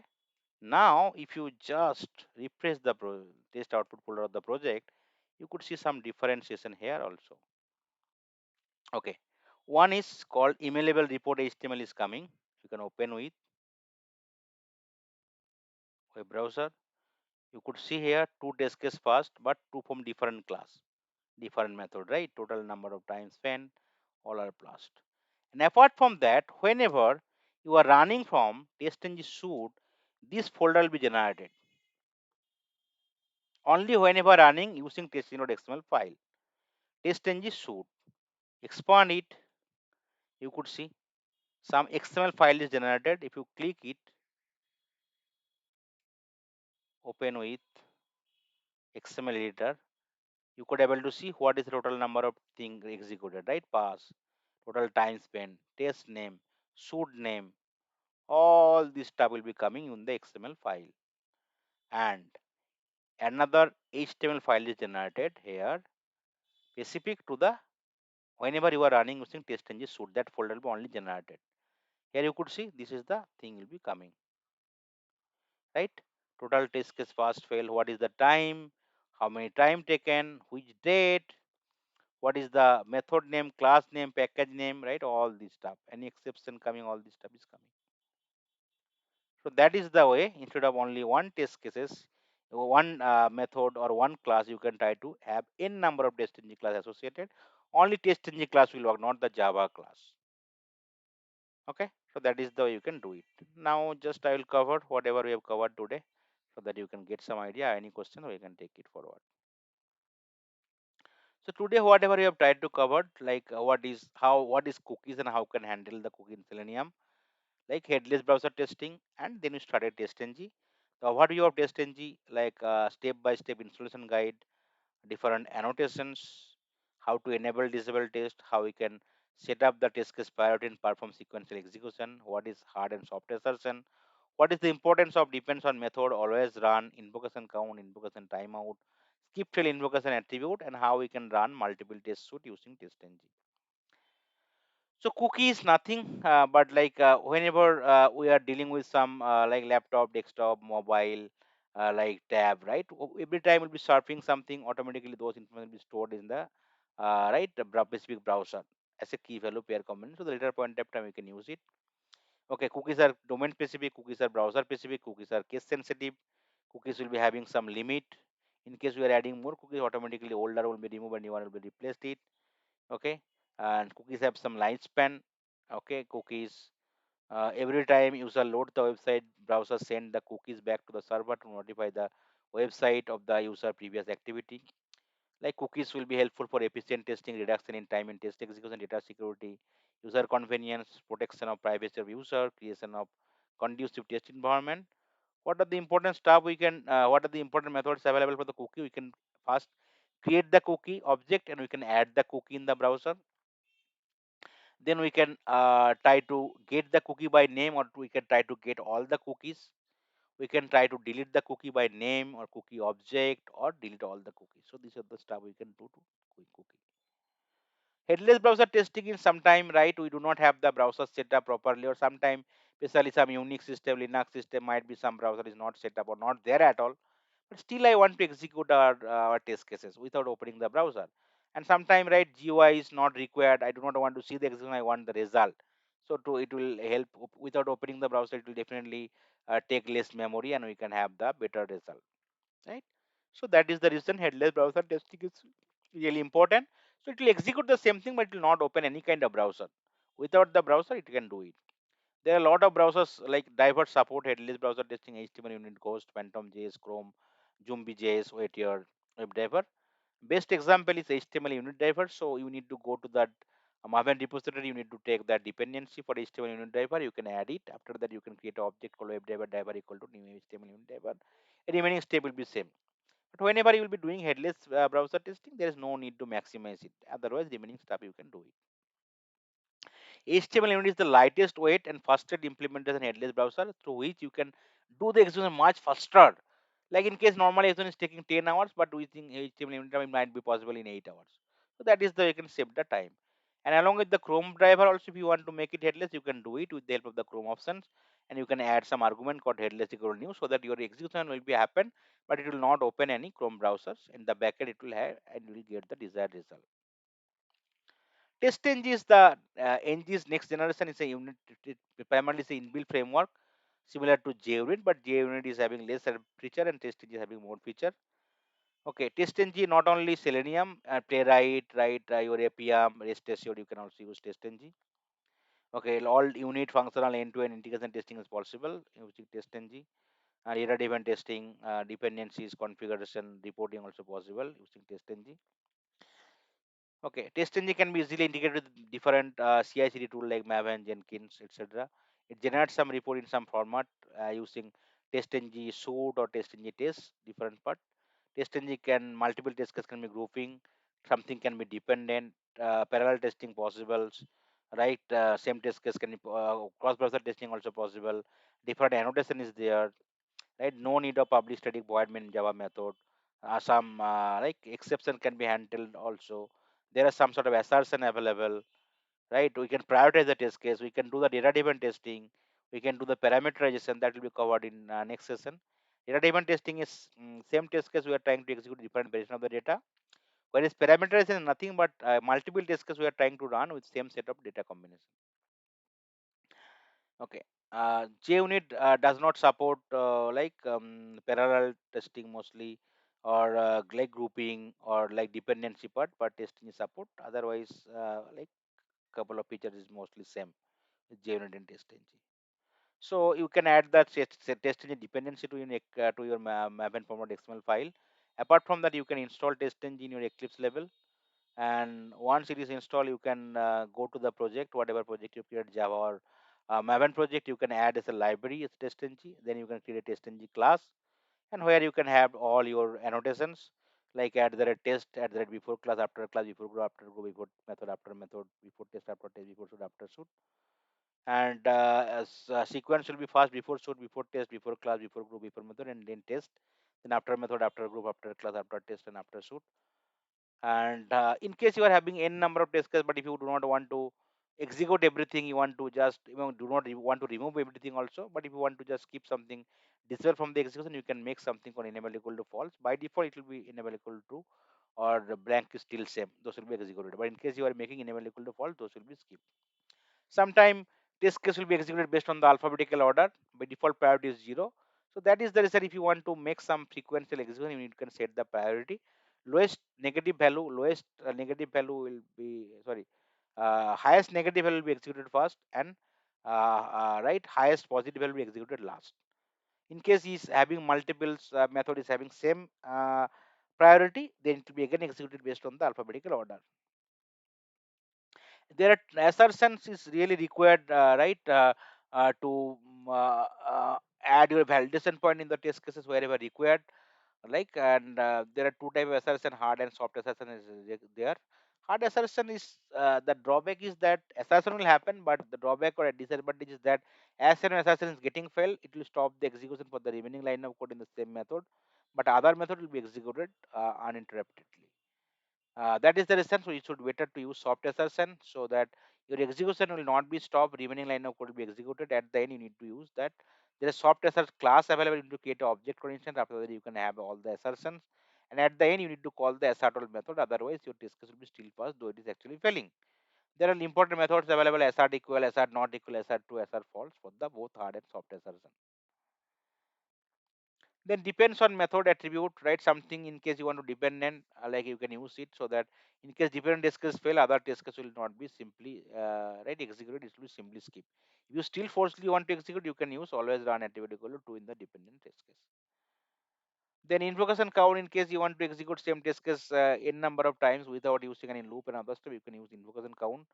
But in case your test case is failed, right, all your test iteration will fail, but if you do not want to fail them, only one test case I want to fail, and the remaining thing I want to skip it in case of failure only. So I can use skip fail invocation equal to true. And invocation timeout, like we can give it so that you understand that how much total number of iterations is successful within the time given. And you can just check the performance or total time number of times spent by the execution used by the browser. Okay. And in this way, we have created n number of TestNG class, and we can try to execute it one by one. But in case I want to execute all the classes, TestNG classes at the same time from different package within the same project, so it is not possible of the same way, right? So you need to convert it, you need to create the test.xml file where you can give the suitable suit name, test name, and another classes tab. You can have your different classes where package name, not the class name. You can try to run as a TestNG suit. So automatically all the classes from different packages will be run in a single time, and we can get the desired result based on the test case, like pass or fail status. And that is the way, right, we can try to run the multiple test suite using TestNG. Remaining important part like TestNG grouping, like parameterization, like listeners, retry mechanism, parallel testing, cross-browser testing, like data-driven testing, all this part will be covered in the next session from the TestNG, because TestNG is very very important, because it's a inbuilt framework. So just give much focus on learning the TestNG. It will definitely help you, right? If you want to develop some framework from the scratch, TestNG will be really required. Okay, so that's all from today's session, guys. Thank you. We'll connect in the next session.